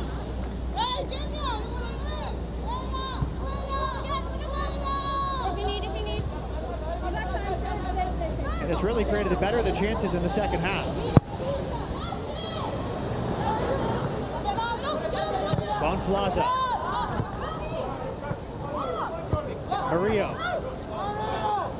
Nice win in midfield. Chinny Asher, the 25-year-old, played at University of Louisville. Shaw through. And a hard challenge and a free kick coming. Batista foul Shaw. Shaw doing everything she can to, one, hold up the ball, and two, connect with more players here. Batista gets too much of her left leg. It's a sloppy step in. But then again, Shaw gets that touch off. She brings the ball close to her, and then she touches it long, and it draws the foul. And it's really good work by Shaw. And it came off of a play where she's trying to thread through Jodi Brown. And Jodi Brown, with the pace that she has, it's a young, it shows her youth. She runs outside way too much, and Shaw noticed that, and she tried to do the opposite. She tried to dribble one more, allow Brown to get back on, and by dribbling, she commits the foul. And now Jamaica's in a good spot. Here's Silver after a soft touch. Goal kick coming to Panama. Silver from Miami, played at University of Florida. Her mom's grandpa is Jamaican. Nice ball there for Mills, sandwiched off the ball, Bonflaza, but a free kick coming in a dangerous spot. That was Bonflaza and Plummer converging on Mills. It looked like a good call initially here because there was big contact on Mills, and then Bonflaza and Mills continue to go fight for the ball, but it's right here. She just shoves her off the ball. A little bit of obstruction there with a straight arm to prevent Mills to get on the end of it. Good call by the referee in Panama. They know this is a big opportunity for them as the Jamaican wall has to reset, get back a little bit, and Schneider sets them up. Schneider's given up second ball opportunities, deflection. So if I'm Panama, I am firing at the net as quickly as possible. Yeah, this needs to hit the target. Anything off target is a wasted chance. It's Pinzon, the captain for Panama, in the 68th minute. Pinzon, high and wide. A tough decision there, going with your right foot. Where the ball was, you'd have to really give it a good bend. And again, harder to bend the ball now that the rain is coming down. It just doesn't grip the way you would want it to on a wet boot with a wet ball on the grass.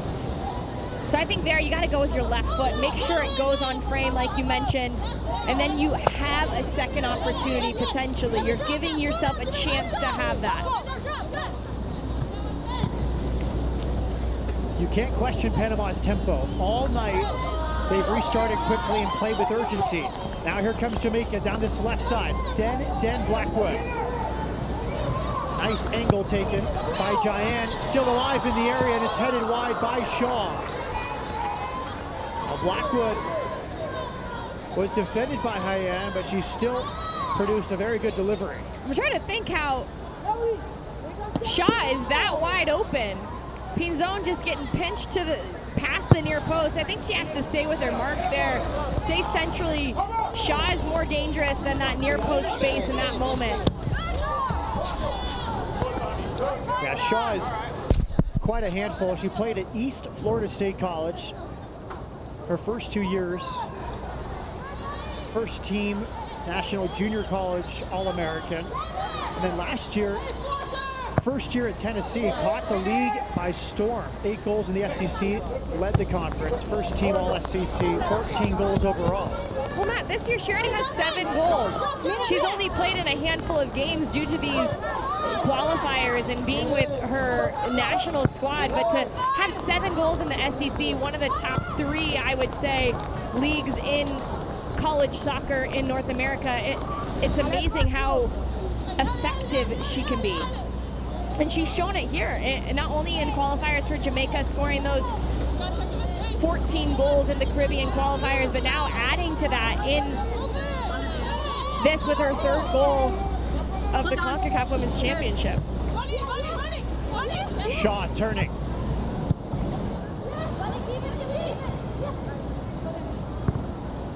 Now Panama the other way. Wonderful ball. But a high arm that time to the face. Referee lets them play. That was Allison Swaby knocking over Carla Riley. And the referee, Carol Ann Chenard, is about 15 yards behind the play, but seemed to have a good look at it. Riley back to her feet, clutching her left cheek. It didn't look like anything too like she meant for anything. Right, the size difference between the two can be that when you're trying to shield the ball, your elbow's at a space where it's in Riley's face, so you just hope that that was the case. Scoop ball over the top. Ron Hell has Mills central. More good defending from Kanya Plummer. Big left-footed clearance. I love both teams. Their center back, number 5, both captains, both leading their squads from the back with their consistency in their play. Every minute that they've played in this CONCACAF Women's Champions tournament, I think those two have done just that, led by example. Plummer, 21-year-old for Jamaica, Pinzon, her counterpart, 22 for Panama. Bunny Shaw, such good balance, rode out a challenge at 2. Now she's on the break. 3 options. Deflected on its way through. Here's Brown. Wide here, Dominique Bonflaza. Numbers in the box for Jamaica. It goes to the back post. But not what Bonflaza wanted. It's a goal kick to Panama.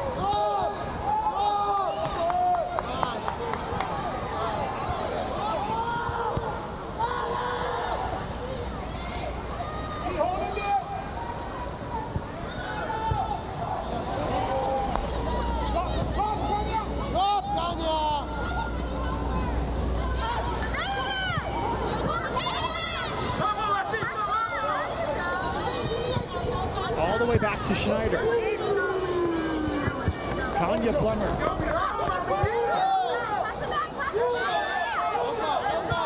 Can hear the communication coming through clearly during this battle in midfield.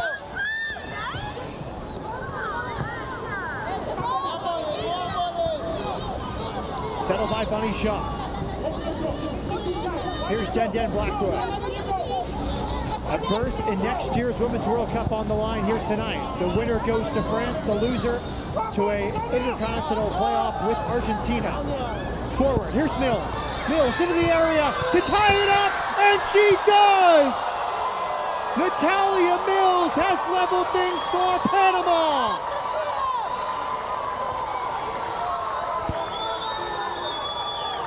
Energy, quick free starts, bringing some passion, bringing just a change of pace, and it's this run by Mills. She comes across, her first touch is perfect, leads it to her right foot, and then across the face of goal. What a finish by Mills. That touch brings Schneider a little bit closer to the near post, so the shot across the face of goal is on. She just tucks it in. Mills had been threatening that all day long. The connection between her and her center midfielders hadn't been on, and look at the relief on her face there. That was perfect. They had been waiting for that moment of perfection, and they just capitalized. That picture says 1,000 words, the biggest goal of Natalia Mills' life. And first change of the game for either team. Lauren Silver departs. Ashley Shim comes on. 24-year-old played at Florida International University from 2011 to 2014. It was coming, Jordan. You felt it coming, and Panama rewarded after really being the better team in the second half. Panama weathered the storm there, as which they did when they beat Mexico in the group plays. That first 45 minutes wasn't their game, and then the second 45 they regrouped and realized that they were meant to be in that match, and they had different tactics. I think same thing here. The difference between Panama in the first half and the second half, they're restarting the ball very quickly, trying to catch Jamaica on the counter, and they did just that. Mills, the goal scorer. Such relief and joy on her face as she hugged a teammate moments after that tying goal.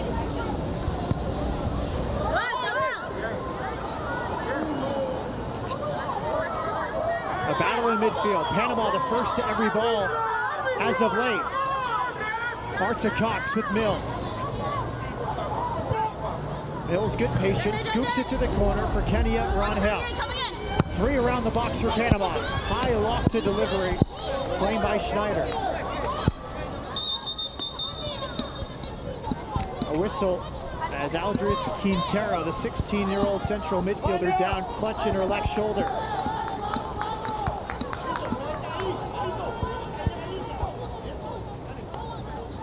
Quintero, you can see there, just in a little bit uncomfortable as she grabs her shoulder.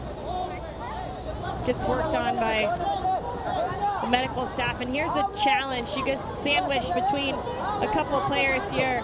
And then she falls on her left shoulder. I think when you're just not expecting that, I think she thought her cleat was going to get stuck in the ground, and when it didn't, she just slipped, and it was a little awkward there. Good to see her that looks like she's going to get back up. But I like this from Jamaica. They come together, they regroup, because this is important. They can pass, and they have the ability to pass in tight spaces.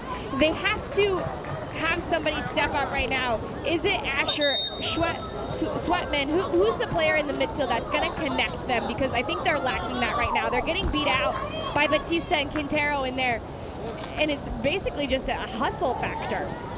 There is the first change for Victor Suarez in Panama. Lynette Cedeno, the 17-year-old for Tauro FC, replaces Riley.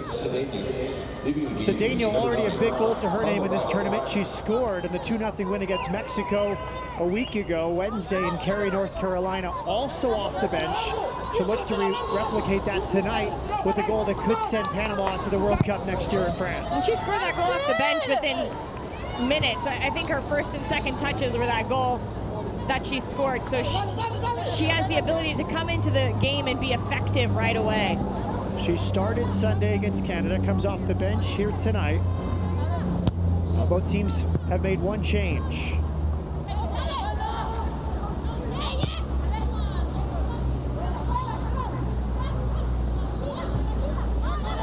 Mills, the goal scorer for Panama. She's found her license coming in. She was more of a true winger in that first half, but seems like second half more central. She's just trying to find the space and be as effective as possible. And the way she wasn't finding success on the wing because she wasn't able to get the ball from her center midfielder. So I think it's a good adjustment by Mills to come into that gap. It's not only a gap between the midfield line and the defensive line, but it's a gap between the outside back and the center back. So there's this pocket of space that she's found and been really working in the second half. We're tied in the third place match. Winner goes to France next summer. Good cover from Plummer. Tried to keep it in. It's a Panama throw-in. She's probably happy that went out, actually, because that would have been a dangerous play coming right behind her. Cedeno off the bench. Clever touch for Cox. Cox, good ball. Chance here for Panama. And covered up, it was Kenya Ronhell, and a big smile and acknowledgement of that delivery. Yeah, big smile, big thumbs up, because this is a nice play. The technical ability of this Panamanian side is not lacking there. Ronhell even goes with a toe poke, seeing if she can get it quickly past Schneider. But Jamaica needs a leader right now if they're going to get any kind of grip on this game again. Ronhell. Good to see her tracking back after her missed chance. Settling that, giving Panama a new opportunity. 1-1 in the 80th minute. Break here for Jamaica. 4 versus 4. Wide left. Shim, the substitute, trying to turn the corner.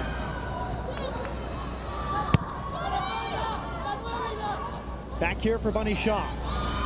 Shaw, the low hit. And enough recovery from high end.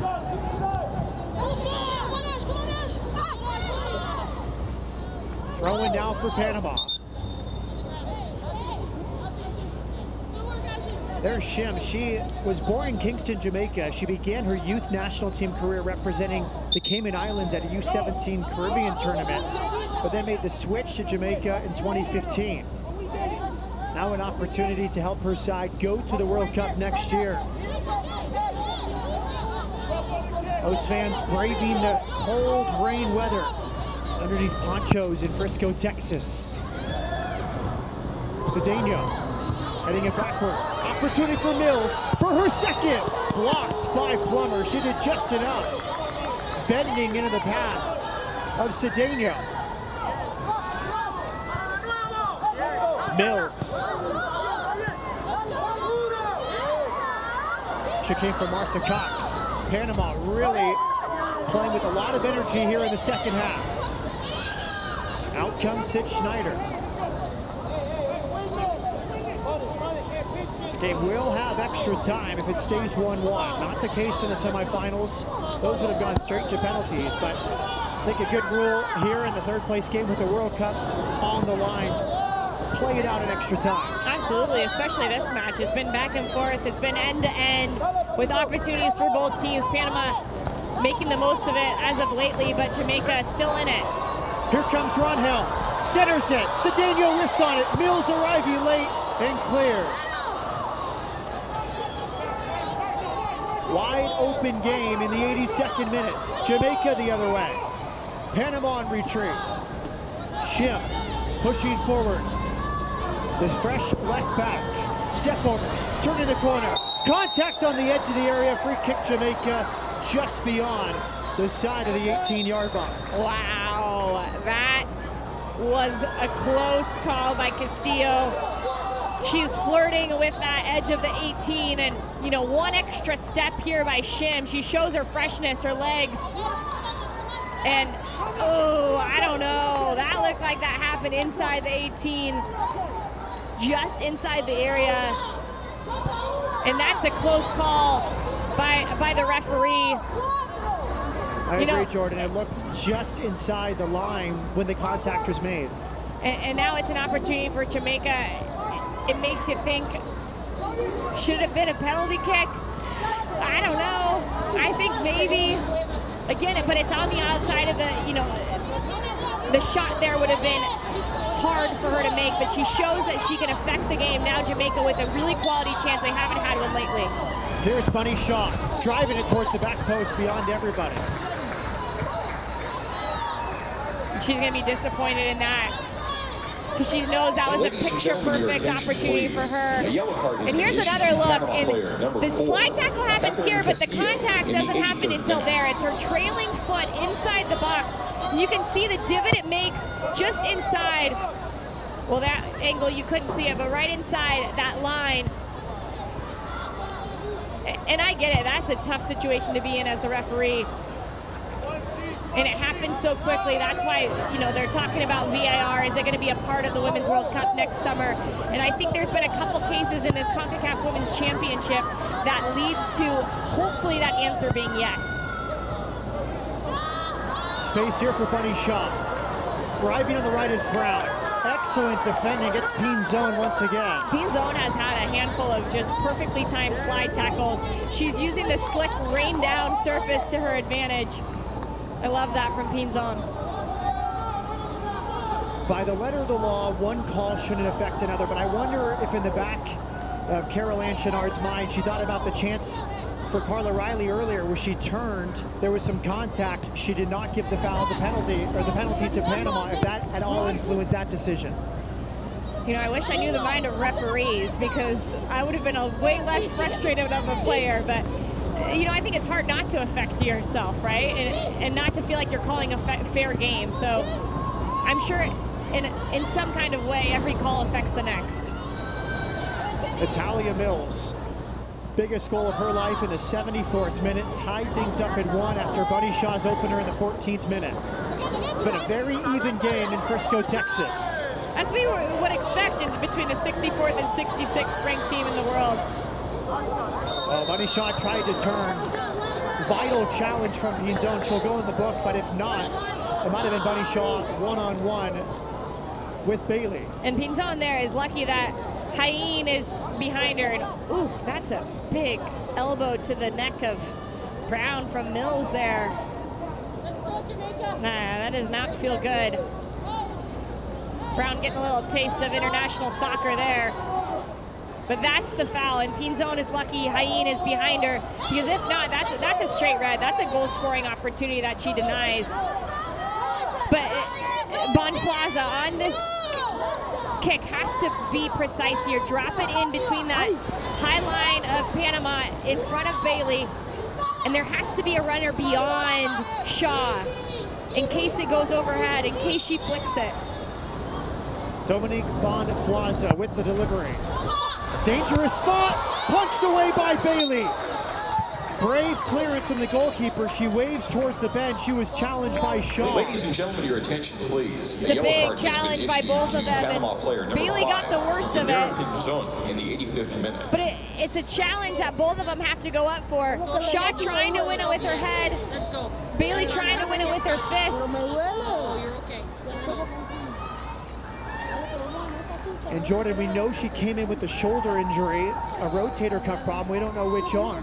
Yeah, and it's a tough landing, but I think it's more the contact of Shaw onto the side of Bailey there. It might have taken the wind out of her a little bit. She grimaces, and I think it's going to take a lot to get Yeneth Bailey to come out of this game, a lot more than that. She is one tough player.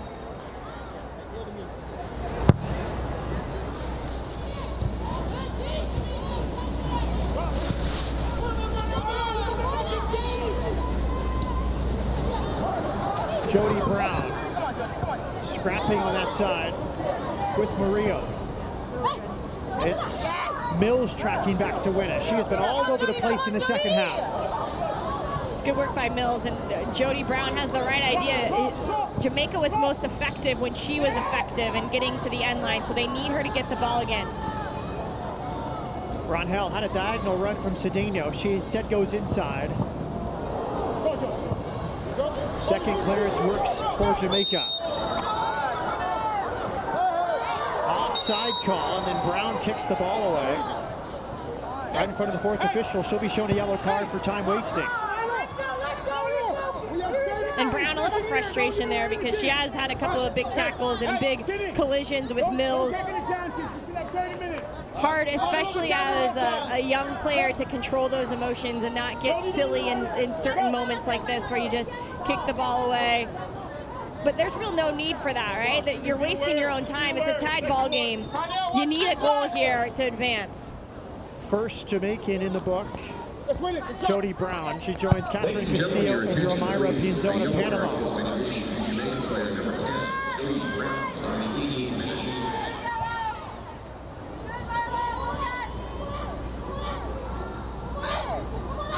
Quintero comes away with it.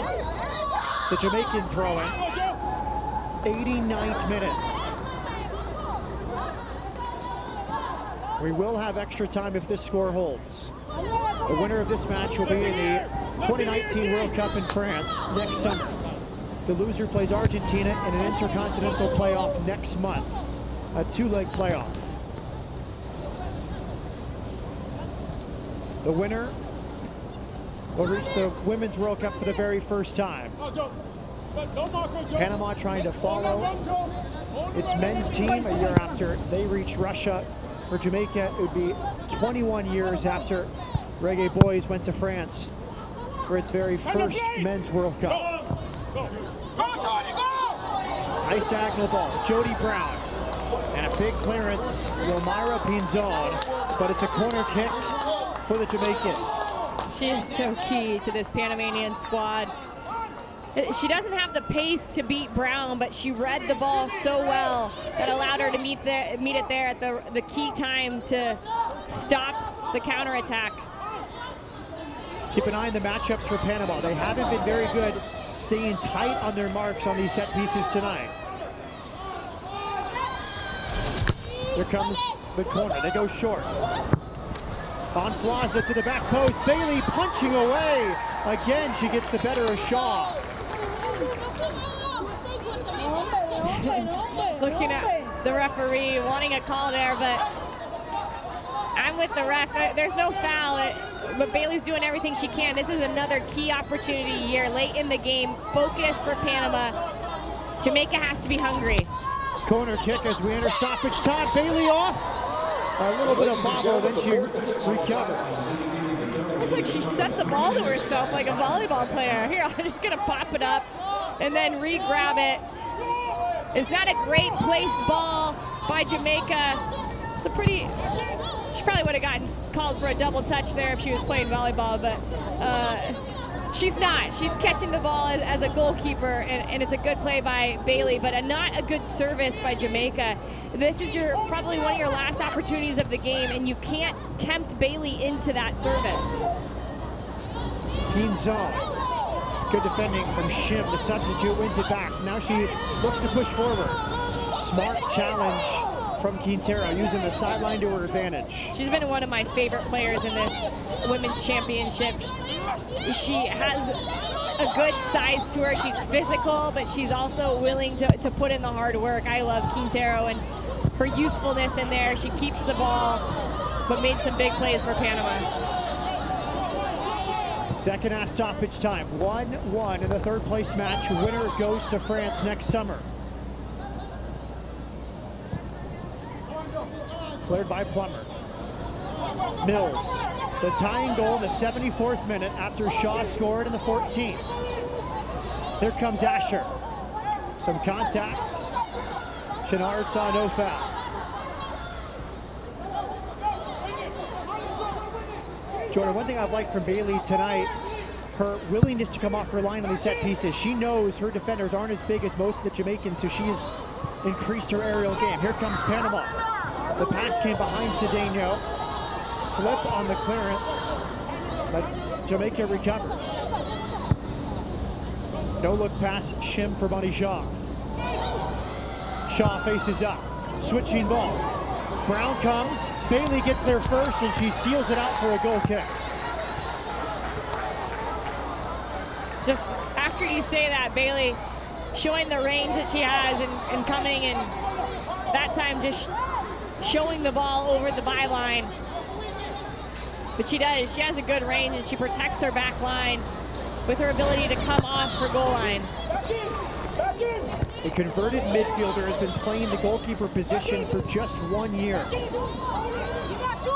About 30 seconds remain in second half stoppage time. Wide here for Ashley Ship. Defended by Castillo. She cuts inside. More steady work from Quintero. Maybe one final break for Panama. Rangel. And a nice tackle. Sliding in was Allison Suarez. It had to be perfect because Cedeno was off. She had found the right seam. It was right behind Schwabi before she slid and deflected that ball through. Chenard a glance at her watch, and there is the full-time whistle.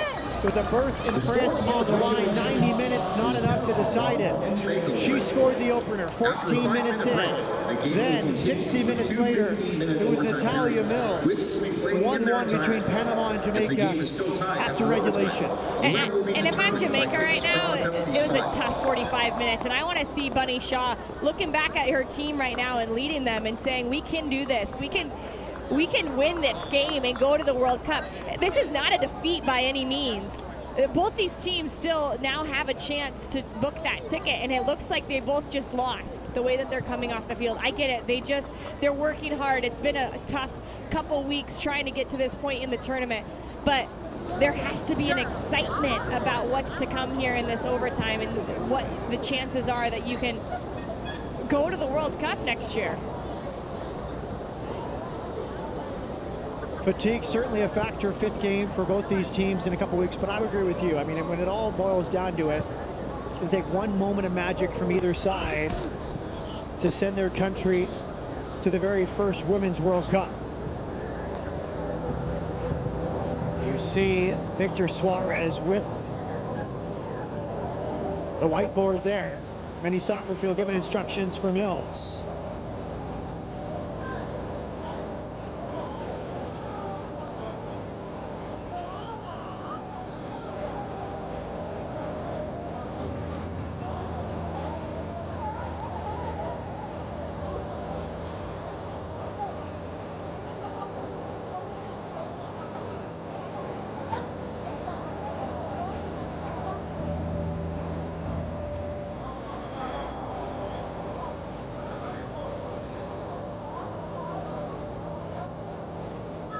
Worth noting, Jordan, Panama used to coming from behind and scoring late. 5 of its 6 goals here at the Concacaf Women's Championships have been scored in the second half.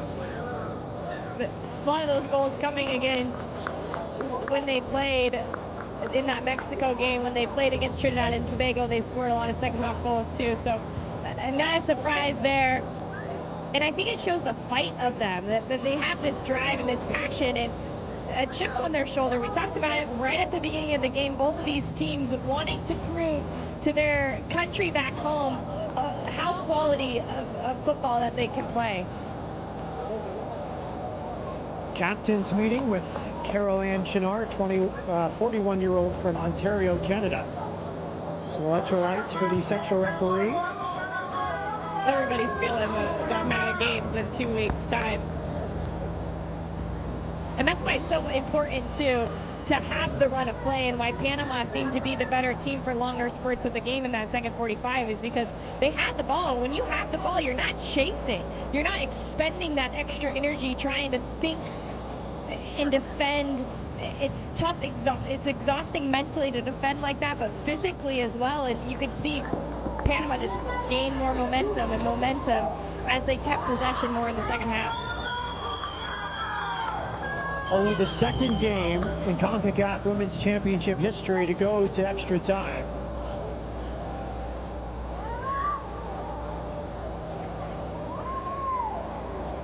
A huddle for the Jamaicans. And a little more energy coming out of the Panama huddle. And I think this is one of those times you gotta fake it until you can make it, right? You have to fake that you have the energy right here and inspire not only yourself, but your teammates around you. Beautiful pictures there on the Panama bench. It will mean so much to these women and their countries if they can book that first trip to a World Cup. All it takes is one to build credibility, to be taken more seriously, to put a flag in the sand and say, this is the standard moving forward. And it helps you build your squad, because then you're playing more games against top opponents in the world, so then you're getting better by getting in those game situations. So it means a lot, and it only means growth for both of these sides. So they're hungry right now. Look at that face. That's a face of determination from Shaw.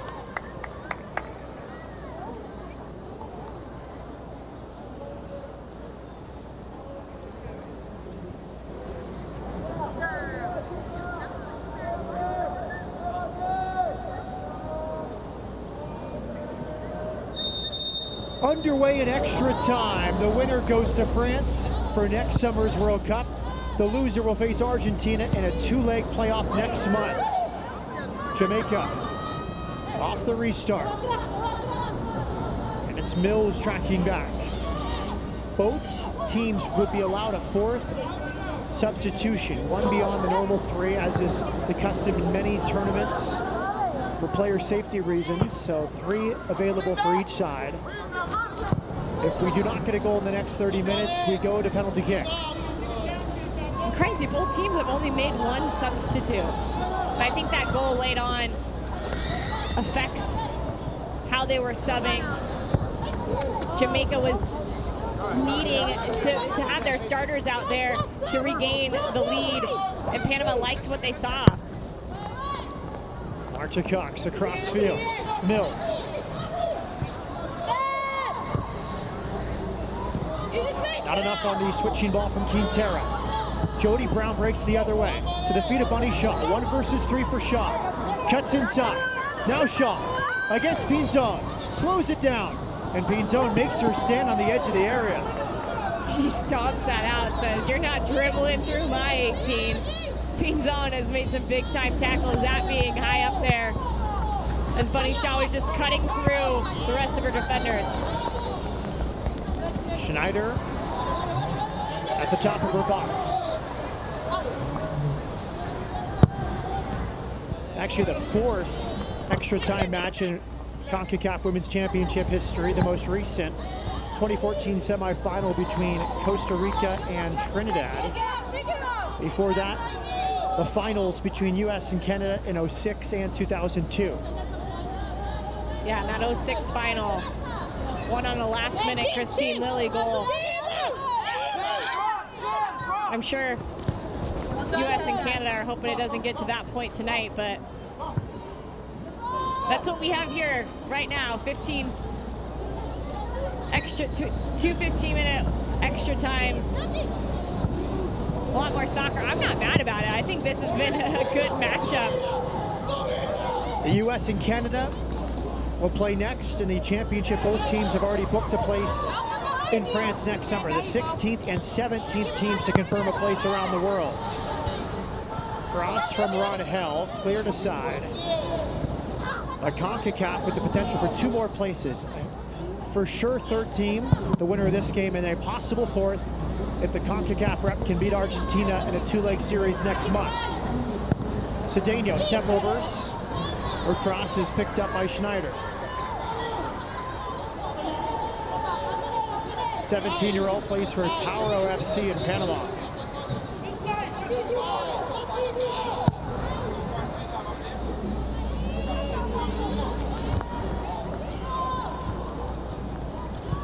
You made the suggestion that Jamaica needs to realize they can pass more, especially on the break. What can Panama do now in extra time after a very good second half? I don't think they have to do anything different than what they were doing. It's still that final pass that they've been lacking, all but that one time. When they got the final pass right, they put the ball in the back of the net. Bunny Shaw, great switch of field to this left side. Ashley Shim, fresh legs off the bench. Shim, denied by Castillo. It was that confrontation earlier. The borderline free kick given when the foot appeared to be 1 inch or 2 inside the penalty area. Yeah, that was a big call of the center referee saying it was outside the box, and that really was the changing point, and it could have been a big talking point post this game. But I think if you're the referee organization, you're looking at, if this were the World Cup, do we need more eyeballs on that? Because our cameras are so good, because people in the stands have cameras. They're going to see that that was inside the box. We don't want to put our referee in a poor position. We want to give her as many eyes. Opportunity on the far side. It's Brown, and she gives Jamaica a lead early in extra time. The provider on Shaw's opener, and she just slipped it past Bailey at the near post. So much hype for this young player, and you can see why. She already had a hat trick in the Concacaf Women's Championship, and here the ball slips through.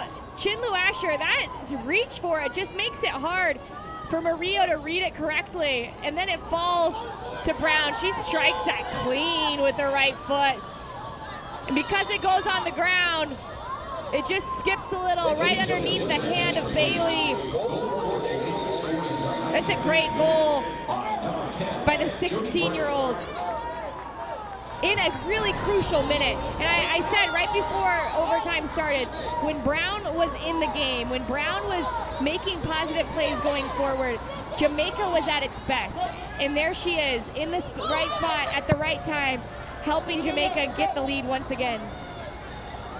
An assist and a goal in the game that might send her country to its very first Women's World Cup final. Now Bunny Shaw, she is in. And another big save from Bailey. She cut down the angle and keeps it a 1-goal deficit for Panama. In this overtime period, it seems like Bunny Shaw gets to the edge of the box, and it almost looks like she doesn't have the confidence she's going to score. And you could see it there. Mills trying to thread the needle for Ron Hell, just a little bit heavy. And it's weird for Shaw because she gets on the ball and she's so smooth. But then in those big moments, it's as if you see her freeze up a little bit. Things that she's going to have to work through, because at this moment in time, they're going to the World Cup and she's going to have many more big moments in front of her. Jodi Brown, 16 years of age, born and raised in Jamaica, the goal scorer. Marta Cox spinning, tries her luck from distance, it's well wide. Well, let's see the Panamanian response. They were very good after Bunny Shaw's opener 14 minutes into the game.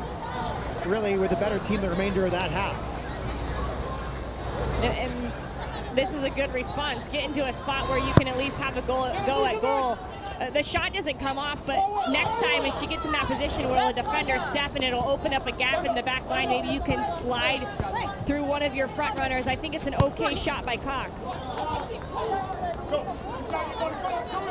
Your advice was for Jamaica to realize they could pass the ball, and on that goal, it ended in the Brown finish, but it was a beautiful build-up down the left, cross field, and well-deserved.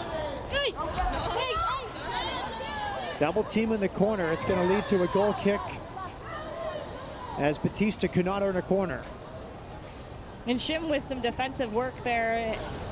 I think it's important to note that she's been the one sub for Jamaica, and she was a little shaky when she first came in, but she drew the foul late in the game. That was iffy. It could have been a PK. Wasn't given as a PK. But then she's a part of the goal. She's a part of a couple of different build-ups. She's getting forward, driving the winger for Panama back to have to defend. So that's effective work by Shim.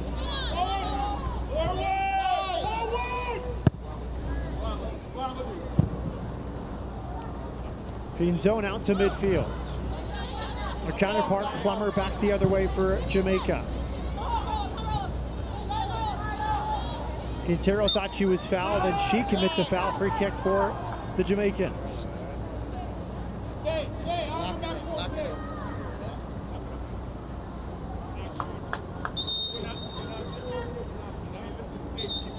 Toriana Patterson will be the next change for Hugh Menzies, a 24-year-old, grew up in Yorktown Heights, New York. Then she played at UConn.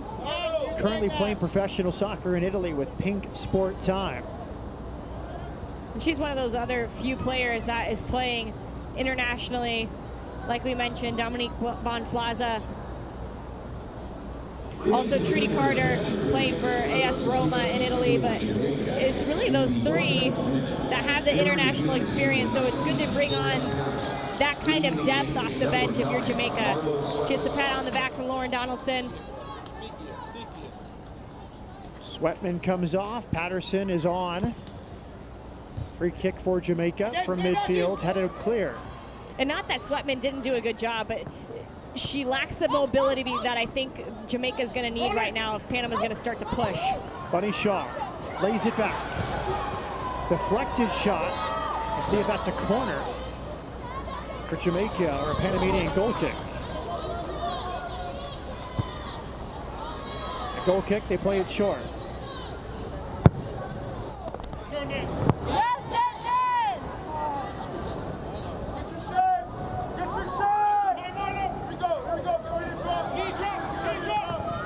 The difference in this game, Jodi Brown's goal in the 95th minute. Panama has 20 minutes to get a goal back as they make their second change. Erica Hernandez, 19-year-old, plays for CD Universitario. And that ends the night for Marta Cox. Hernandez has scored. She scored against Trinidad and Tobago in that first game of this qualifier, so good to bring a goal scorer off the bench. Fresh legs here for the last part of the match. See if you can get another late one back. Panama is not a team that is just going to say, it's not our night. They are going to keep fighting. They know what's on the line here. They're not going to give up. Both teams have made two changes. Both teams with two changes available. Ronhell lost it. Now Jamaica can try to break the other way. There's Patterson, her first touch is off the bench. She sits right in that defensive midfield role, previously occupied by Sweatman.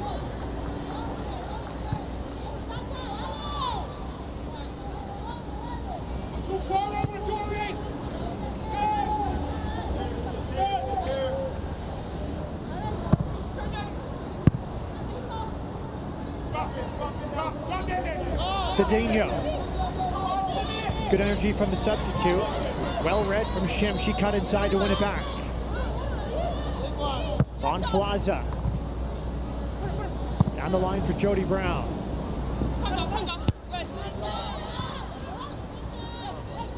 Excellent control in midfield from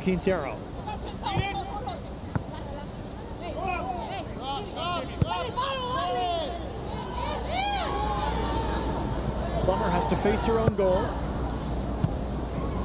Out to Bonflaze, it stays in. That was interesting by Plummer. It would have thought that she had so much time, and you know Panama's going to press you every opportunity that they have. They're losing here, and they've been pressing for the last 60 minutes, so Plummer has to be a little bit sharper there. Jodi Brown whistle for the foul. Free kick to Panama. Panama wants 10 yards. They'll play it anyway.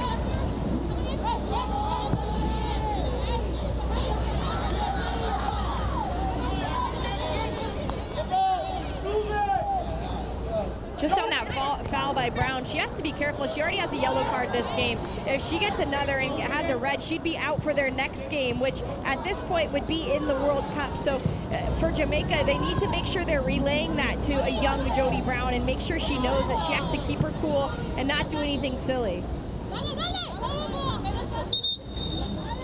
Jamaica throw it. Erica Hernandez, the second sub, does not like the call. Bunny Shaw, 14th minute for Jamaica. An equalizer from Natalia Mills in the 74th, and then 5 minutes in extra time. Jodi Brown had a hat trick against Cuba in the group stage. Just 16 years of age, in high school in Florida at the Montverde Academy. Giving Jamaica a lead as they look to book a trip to France next summer in Jamaica's first ever World Cup, which would be the first ever Women's World Cup for a Caribbean country. In that finish by Brown, I don't think I explained it enough. That she didn't make the moment seem any bigger than it was. Like, she was so calm in such a big moment for Jamaica, and it is beyond her years. She's 16 years old and just had the biggest goal for Jamaica ever. And it was just like it was another finish. They must be careful. Pinzon and Quintero caught up field. Jamaica breaking the other way. Nice work, Murillo, just to slow down Brown. Yeah, Jodi Brown can be off to the races. Murillo showing that she's got some speed in her too. We see a little more risk from Panama. We saw it in the second half when they were down a goal. Now we see Pinzon pushing forward at times. And they have to. They need a goal right now. They know they still have a few minutes, but it goes quickly when you're in this situation. When you're down and you're chasing and trying to get something to pay off, the minutes can fly by. So they're trying to use the most of every opportunity. Throw in Jamaica as we approach the end of the first half of extra time. Hillary Hyen, just 16 years of age. What experience for her in this Concacaf Women's Championship partnering Pinzon.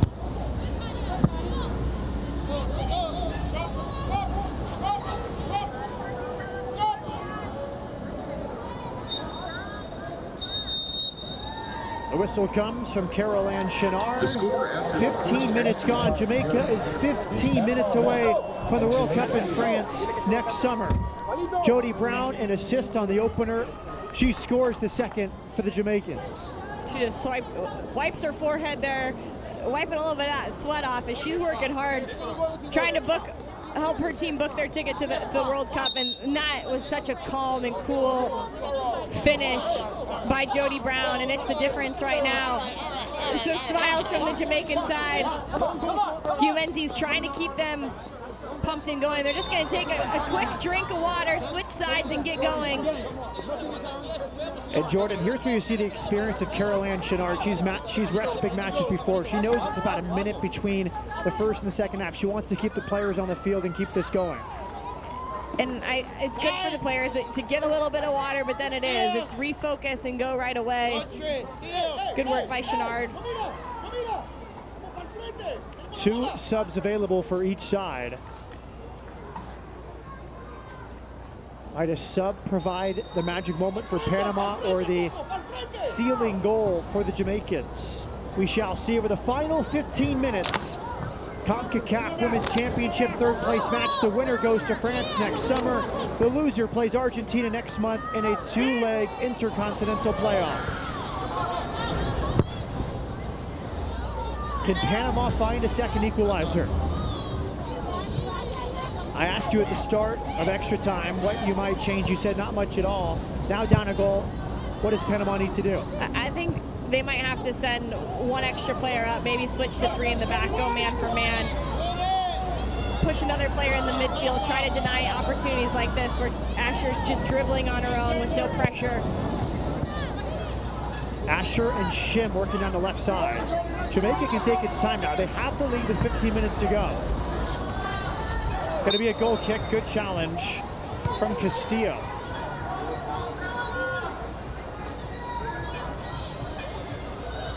Castillo, 22 years of age. The entire Panamanian back line is impressed tonight. Yeah. I'm impressed by both of these squads, and I think after the last game, after the semifinals, we heard Becky Sauerbrunn from the United States say, I'm excited to watch that 3rd, 4th place game to see who's going to the World Cup. And she was absolutely right. This has been a match worth watching, and both of these teams, whether they qualify tonight or have that chance to play Argentina, I would hold either one of them against an Argentinian side right now. They've shown that much in this, not only this game, but the whole tournament. Mills cannot get there. It's going to roll out for a Jamaican goal kick. Argentina, by the way, 45th in the world. They lost to Chile 4-0 to end their run at the Copa America in April. So Argentina will be in less of a rhythm compared to the Concacaf rep. Yeah, that's another added benefit. You've just played 5 teams as a squad together, and you get to play a home match. And for either one of these teams, playing a home match is so key. You talk about the chip on their shoulder and how people back home don't believe in them. Get in front of the people back home and make them believe in you. And they're going to believe in you right now when they see these kind of performances. So good for these squads for coming in here and performing. Another change for Hugh Menzies and Jamaica. Christina Chang, 33 years of age, plays with Miami Surge FC, and she's going to replace Chinny Asher. I love the story of Chang. She hasn't been in with the national team for 10 years, and they just know her. They know that she plays in leagues. She stays fit. She's clean on the ball, and she brings that experience. You mentioned 33 years of age.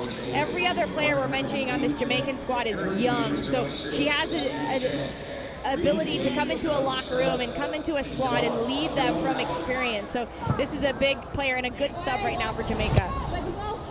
Off the restart, headed away by Kanya Plummer. Tough spot for a giveaway. Shot from Ron Hill. High and wide. Right when I say Chang has good leadership and good experience, she gives away a sloppy ball right when she gets in. And it's right to the feet of Rangel. Here, she passes it right to her. She tees herself up well. And Rangel falling away from it there. She has to continue her momentum to the goal to get the kind of power she's going to need to beat Schneider from that distance. Chang, the substitute, played at Florida Atlantic University in Miami 2003 to 2005. She grew up in the Miami area as well, in Cooper City. So many of these Jamaicans at some point play their college soccer in the state of Florida. Yeah, I would too if I was from Jamaica. Try to keep it tropical. I'm not going to Colorado or to Minnesota. Enuvis Angulo, the 17-year-old, preparing to come on for Las Canaleras.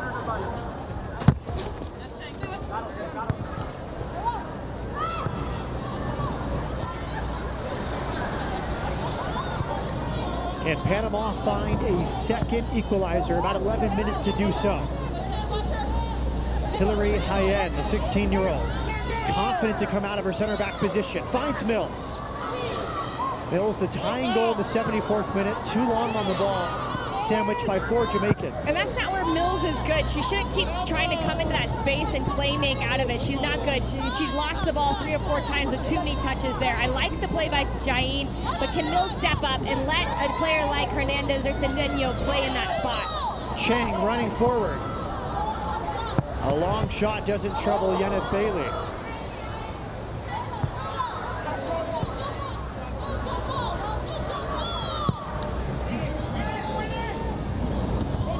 Soft punt from Bailey.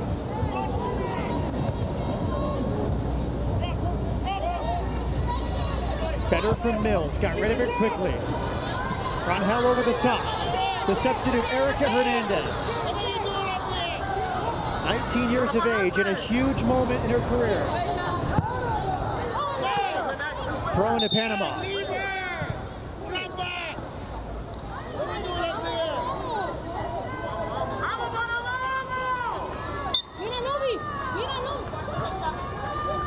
Thrown into Mills. Mills turning, facing up. Tried to slip the pass inside. Leading the game is number 3, Maria Murillo. There was a change. Anuvis and Gula replaced Maria Murillo. So a forward comes on for an outside back for Victor Suarez in Panama. And they need more players going forward. They need some pressure on this back line. It's the first appearance we've seen from Angulo this Concacaf tournament. So now you have an opportunity as a young player, getting your first minutes to step up and do something big time. Number 17, 17 years of age. Third change for Panama. Each team with one change left. Here's Yomaira Pinzon from about 40 yards out. Goes for goal, trouble Schneider, but he pushes away. Biggest save of the night from Sid Schneider. I told you, Pinzon from distance has the ability to get it up and down, and it dips in a way. She strikes it so clean, and that was the ball, giving Schneider a little bit of work. Ensuing corner kick. Top of the box, Pinzon tries her luck again. Doesn't make great contacts. Away by Shim. What a big save by Schneider. That's huge from her in goal. She's seen her counterpart in Bailey make a couple big saves, and she steps right up and does the same in a moment where it counted the most. Hugh Menzies, her head coach, speaking as we see this shot. And it's dipping. It starts towards more of the right side of your screen, and as it dips down, it's drifting to the left side. That's a quality strike by Pinzon. Slicing away from her. We see Victor Suarez and the Panamanian coaching staff. Menzies said this week that Schneider had a great game against Costa Rica. She was unbelievable as Mills tracks back. A couple of the goals she gave up against the United States were those she thought she could have done better on. It's all about learning experience for the young 19-year-old Schneider.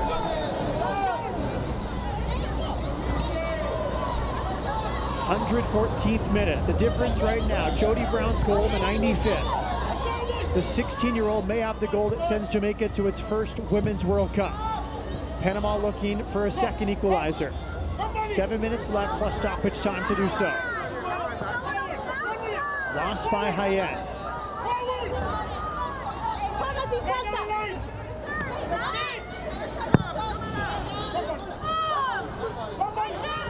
These teams playing their 5th game in 2 weeks, playing extra time for the first time in a long time, maybe the first time ever for some of these in a national team game. It's all adrenaline now. Yeah, they're running on fumes, but they're fumes filled with Quintero over the top, a possibility, Cedeno! She's tied it up for Panama! The substitute does it again! And I was just saying, they're running on fumes, but these are fumes filled with hope, because she just gave hope back into this Panamanian squad. Oh my goodness. Second time coming off the bench, scoring a second goal in both the game against Mexico, and now here, the bigger of the 2 goals. It's a good threaded through ball. Her run loops around. Schwabi misplays it, but this, oh my goodness. What a touch by Cedeno. Outside of the foot. And that ball in by Quintero, a player that we've been talking about all game. She has the ability to open up a game, and she does right there. The run by Cedeno was perfect, and look at that. She just tied it up. What a huge goal. Beautiful. She kind of swiveled her hips to square her shoulders to goal, and then off the laces, past Schneider. Teenagers with each of the goals in extra time. Brown, the 16-year-old for Jamaica. Cedeno, 17 years old for Panama. And then now there's Mills tracking back to win the ball from Bunny Shaw. It was a well-timed run, too, from Cedeno. Here comes Brown in the corner. Low cross, alive for Jamaica. More contact from Mills. Again, a good view for Caroline Chenard. Again, she says play on. Yeah, it looked like Asher got a little extra shove there, but can't fault the referee. She's right there. She knows what's on the line here. She is right with the play.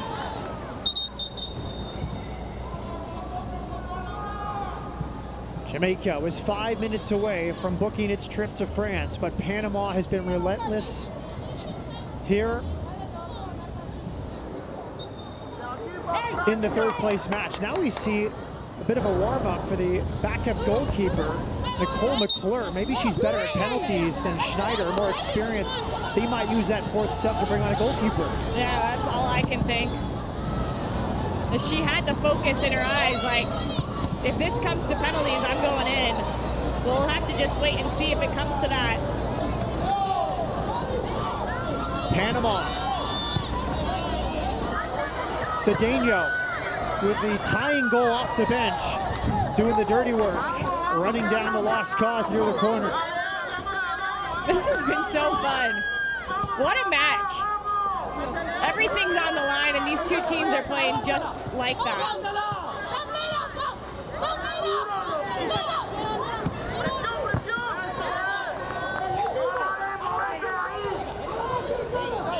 The oldest goal scorer in this game, Natalia Mills at 25.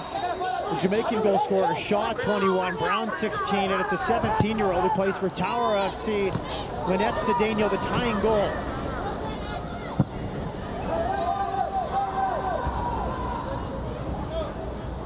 Winner goes to France next summer, loser to a playoff with Argentina for the final Concacaf berth. Free kick coming for Panama. Bon Plaza fouling Cedeno. This is not in a good spot if you're Jamaica, because we've seen Pinzon just a few minutes ago strike this one with some really good trajectory on her ball. She has the ability to get it up and over and dip it, put some swerve in it. So if I'm Schneider, I'm making sure my team in Jamaica is marking tight, not giving up. If there is a second rebound, they're not giving up a free run. Yomaira Pinzon. Through the wall, Schneider had it covered. Well read from Sid Schneider. Good for her to not give up any kind of deflection on that. It wasn't hit with as much pace as the one we saw a few minutes ago. But nonetheless, Schneider happy to just pull that one in. Well, Jamaica looking to make that final change. They'll need a stoppage to do so. Bunny Shaw lost the foot race against Quintero. Corner kick for Jamaica.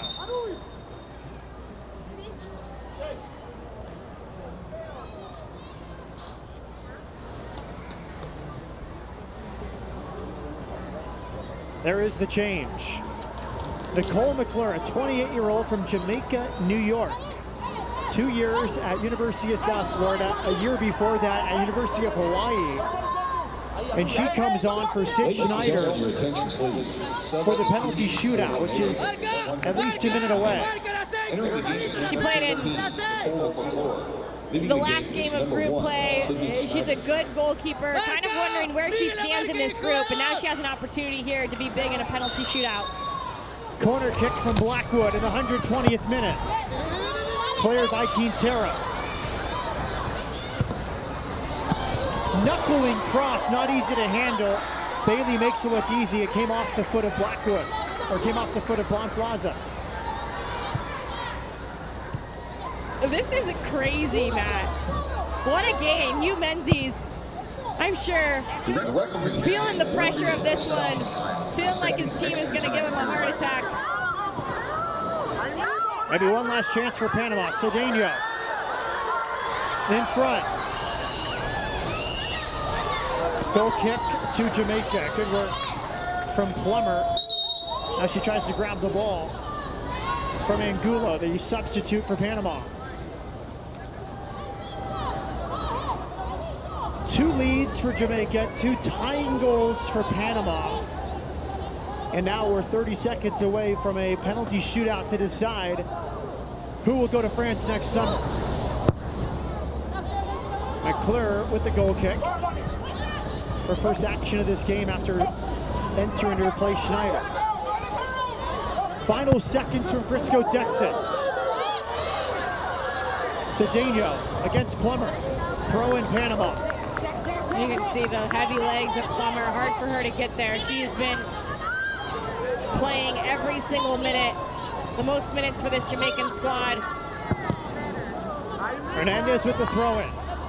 Jamaica trying to get it forward. Hard challenge from Batista. Against Patterson of Jamaica. Jodi Brown. Hopeful ball.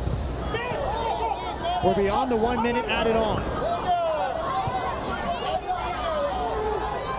Panama, maybe one more attack. Mills cuts inside. Mills a through ball. Smart defending from Allison Swaby. She took no chance. Cedeno with the throw-in. And there is the whistle. 120 minutes, not enough time to send one of these sides to France next summer. This has been a fun 120 minutes, back and forth, both teams taking control of the game at certain moments, at certain stretches of the game, but it's still alive. Their hope's still alive. They just bring in McClure for Schneider, a new goalkeeper, as you see Cox there, just shaking out Hayin's legs. I'm excited to see Yeneth Bailey in a shootout situation, in this penalty kick situation, as the coaches discuss who's going to be our 5 shooters. 115th minute goal from Lynette Cedeno, the tying goal. The only one later that we know of offhand was Christine Lilly, the one you mentioned earlier, 120th minute against Canada in the 2006 final.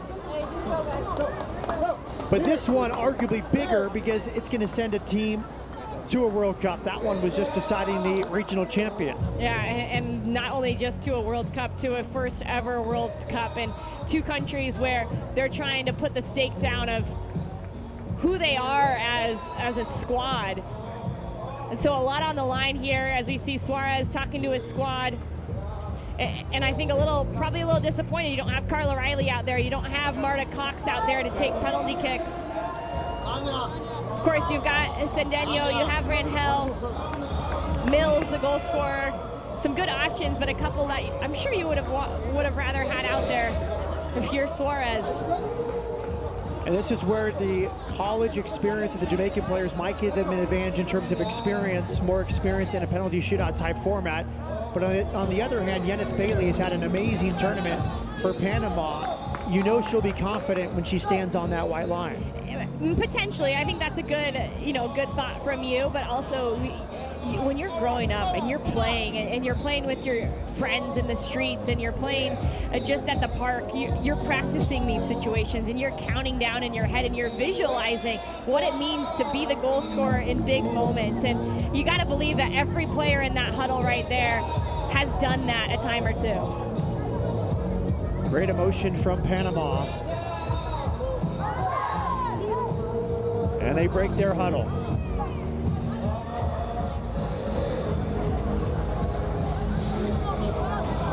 A different feeling on Jamaica's side. They've had 2 leads, including one into the 115th minutes. Again, the goal scorers, Bunny Shaw and Jodi Brown for Jamaica. Natalia Mills and Lynette Cedeno for Panama. Cedeno tying things at the 115th minute. Nicole McClure, 28-year-old, grew up in New York City.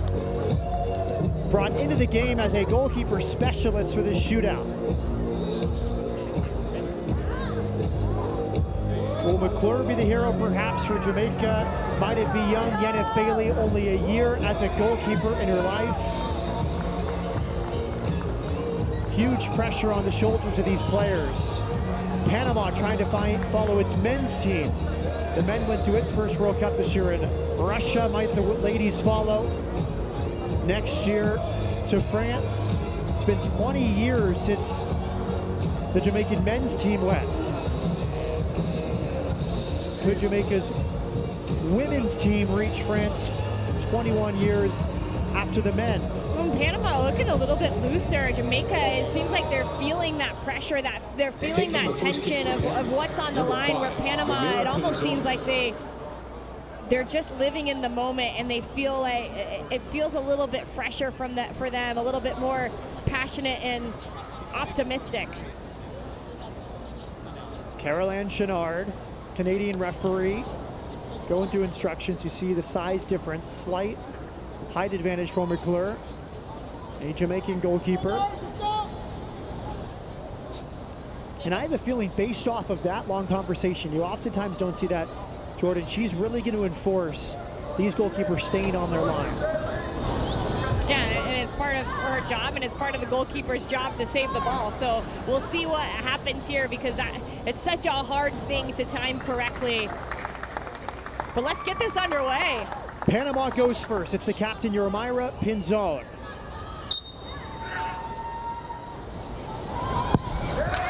Into the upper corner. Panama converts its first penalty. If you have to pick your first shooter, that is a great person to pick. Pinzon has been key for this Panamanian squad, and that PK is unstoppable. Nobody's stopping that in this level. Beautiful job by Pinzon to start it off. Confident take. And now it's Den Blackwood. She plays at University of West Florida after 2 years at Navarro College, just 21 years of age. Denisha is her full name. She takes this against Yeneth Bailey. Bailey tested quite a bit early in the game. Fought through a shoulder injury to her rotator cuff. Here's Blackwood. One apiece, almost the same spot as Pinzon. That looked like the exact same penalty. Blackwood taking it with the inside of her foot there and just opening up, tucking it away again. Nobody's stopping that. It's a great penalty shot by Blackwood. Oftentimes the first penalty sets the tone for the entire shootout. Builds confidence in the rest of the penalty takers. We'll see how Erica Hernandez responds. 19-year-old plays for CD Universitario in Panama. A substitute tonight. She scored against Trinidad in the group stage. Here's Hernandez. Just tucked it in the bottom corner. In all reality, this is an easy shot for the shooter, and these players are making it look easy there. Hernandez just placing it, but it's the stake. It's what's at stake. It's going up there. All the eyes, all the pressure on you can make it difficult. But the way these first three have shot it, doesn't look like it's difficult at all. Ashley Shim, the substitute, 24 years of age. Born in Kingston, represented the Cayman Islands in the under-17 Caribbean tournament, but switched to Jamaica 3 years ago. Here's Shim to keep it tied 2 apiece. And she sends Bailey the wrong way. No big deal for Ashley Shim. Shim steps up and nearly puts it straight down the middle. Bailey deciding to dive. Shim has come in and she was confident right from the get-go when she made her appearance. It was good for her. She didn't play a lot of minutes in this tournament, but when need be, she stepped up for this squad.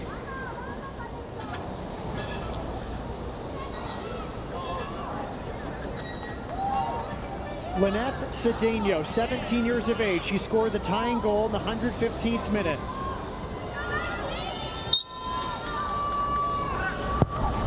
And she's denied.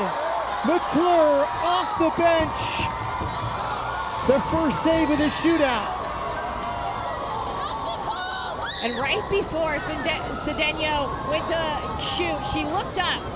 And I just wonder if she looked up at the spot where she was going to go, because McClure read that like it was written, clear as day.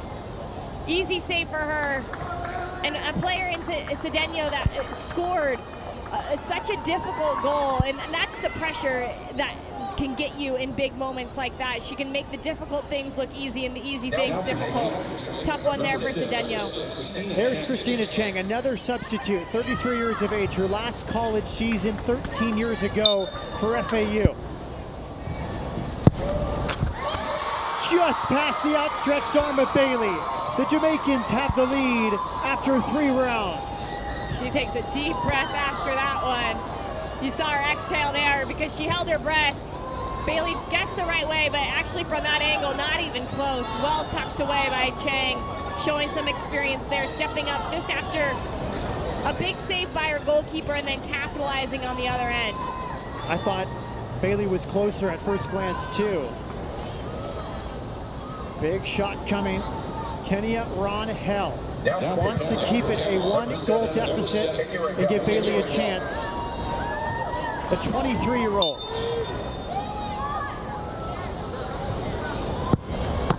Saved! 2 in a row for McClure. And now Jamaica will go to the spot. If they make this next penalty, they are going to France next summer. And just not confident from Ron-Hell there. Looked like she was gonna hit it with the inside of her foot and then decides last minute to chop it with her laces. And by chopping it like that and stopping her forward momentum, there's no power on the ball. All the power goes into the ground and not into the ball. It's an easy save by McClure there, and this is a big penalty. Yet if Bailey has come up so big for Panama this tournament, she needs to come up big again to extend the shootout. Dominique Bonflaza, the 22-year-old, to send Jamaica to France next summer. Jamaica's going to the World Cup. They celebrate in the corner. They make all 4 penalties. 2 equalizing goals from Panama, but it's not enough. And 21 years after the Reggae Boys went to France, Jamaica's women's national team will follow. If that doesn't give you chills, I don't know what will, Matt. That's incredible. The fight of this team to go up twice, to come back from that, and then this from Bonflaza. There wasn't a hesitation in her mind. She puts it away, sees it go past Bailey, and then she did hesitate because she's like, I'm gonna go celebrate with my team. Actually, I'm gonna go celebrate with my goalkeeper who just came in and made 2 big saves to keep us in this, to help us notch that spot. And now we have the opportunity to go to our first ever Women's World Cup in France next summer. Congratulations, Jamaica. They have reached their first ever Women's World Cup and the first ever Caribbean country to reach a Women's World Cup. It's incredible. It's incredible. And Jamaica, I think with the results that they had, they played better soccer as the tournament progressed. And they have to be excited, not only with how they played a tough Panamanian side today, but what they have going forward, the youth that they have, the leadership they have through Menzies, Donaldson, and their whole entire staff. You know, this is a Jamaican team who's only going to get better. And I think when you look at the flip side of Panama, I feel the same exact way. They've got a keeper in Yeneth Bailey who's only going to continue to improve. And come a month from now, I'm putting them up against Argentina with confidence, saying that they're the fresher team and they can go in there and take that home and away series for Concacaf.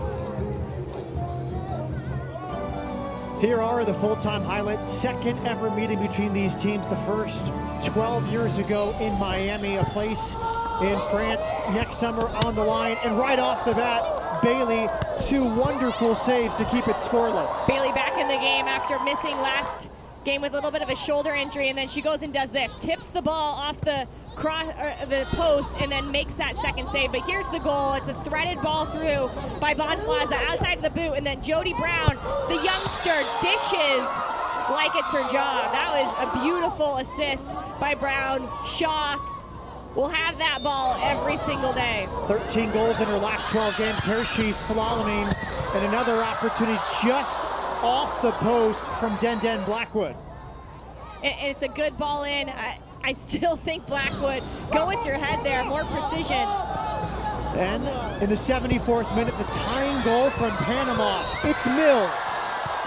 They had been struggling, Panama had, of that final pass, the final decision in the attacking third, and that was perfect from the ball to the first touch and then the finish by Mills. Then a big moment in this game, a big decision for Carol Ann Chenard. She says right outside the penalty area on second look, looked like it probably should have been a penalty. It was right on the cusp, and she doesn't call it. It goes into overtime. Tactics by both teams.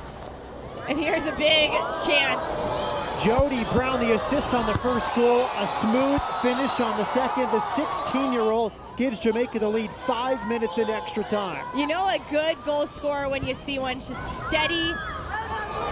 And then 115th minute, the substitute Lynette Cedeno, 17 years of age, her second goal off the bench in the Women's Championship. And just like Brown was steady, Cedeno, in that whole thing, her head was steady as she hit the ball into the side netting. Here are the penalties. Jamaica made all four. 2 saves from McClure, who came off the bench in the 120th minute. And this was the one that ended it. Dominique Bonflaza seals the deal for the Jamaicans. And they celebrate with McClure as she just made 2 huge saves and sent them to their first ever World Cup. For Jordan Angeli, my name is Matt Peterson. After 2-2 draw, Jamaica outlasts Panama. They are headed to the World Cup next summer.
Qualify for a World Cup? I think it's kind of a time for this team to sort of, create an identity for itself and to start to separate ourselves from other teams.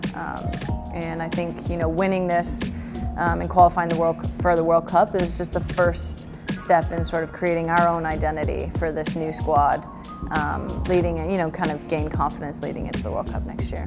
I mean, any kind of qualifying, any kind of camp that I'm a part of with this national team is so important to me. I don't take any of them for granted. It's, any call up, I still get, that little bit of emotion, like I'm, yes, yeah. But obviously I've never been a part of a World Cup. I was a part of the last Olympics and it didn't go the way that we wanted. But I think in any soccer player's mind, like the World Cup is, the best thing that you could possibly play in. So I think this qualifying tournament is absolutely huge. And, it's so important and all these teams are getting better and better. So it's not like an easy ride through this. And I think that's the most exciting thing is that games are getting more and more challenging. And that's exciting for us because we need to be better and we need to challenge ourselves to be better and come into this tournament and know that we want to win it. And it's not going to be an easy ride. I think, soccer definitely evolves and every team is getting, the gap is getting closer and closer. And I think in Concacaf, obviously the U.S. is the #1, but we see number of teams scoring and number of teams getting close to that the #1 spot. And I think I was just watching the Caribbean Concacaf as well, how that game has changed and how I think it's also the support of the country that's helping them, helping the teams to grow. As in Jamaica, I think they had a huge support and you can see that developing throughout throughout their careers and their tournament? Well, yeah, it's the obvious one is USA. There's so much history there, and every time we play them, it's a bloodbath, but it's fun. I think it's fun for us. We know it's a challenge, and they're the #1 team in the world, so we're striving to be #1, so we need to beat the #1 team. And every time we get an opportunity, we're going to go towards it. I look back to the game in BC, and sold out crowd, and it was just incredible, the performance we put on. But we can do that. We have the players to beat the US, and hopefully we meet them in this tournament, because I'm excited and I feel like we have that ability to beat them. So it's a rivalry, but you know, we kind of want to turn the page so it's not so one-sided, and we know that it's possible for us.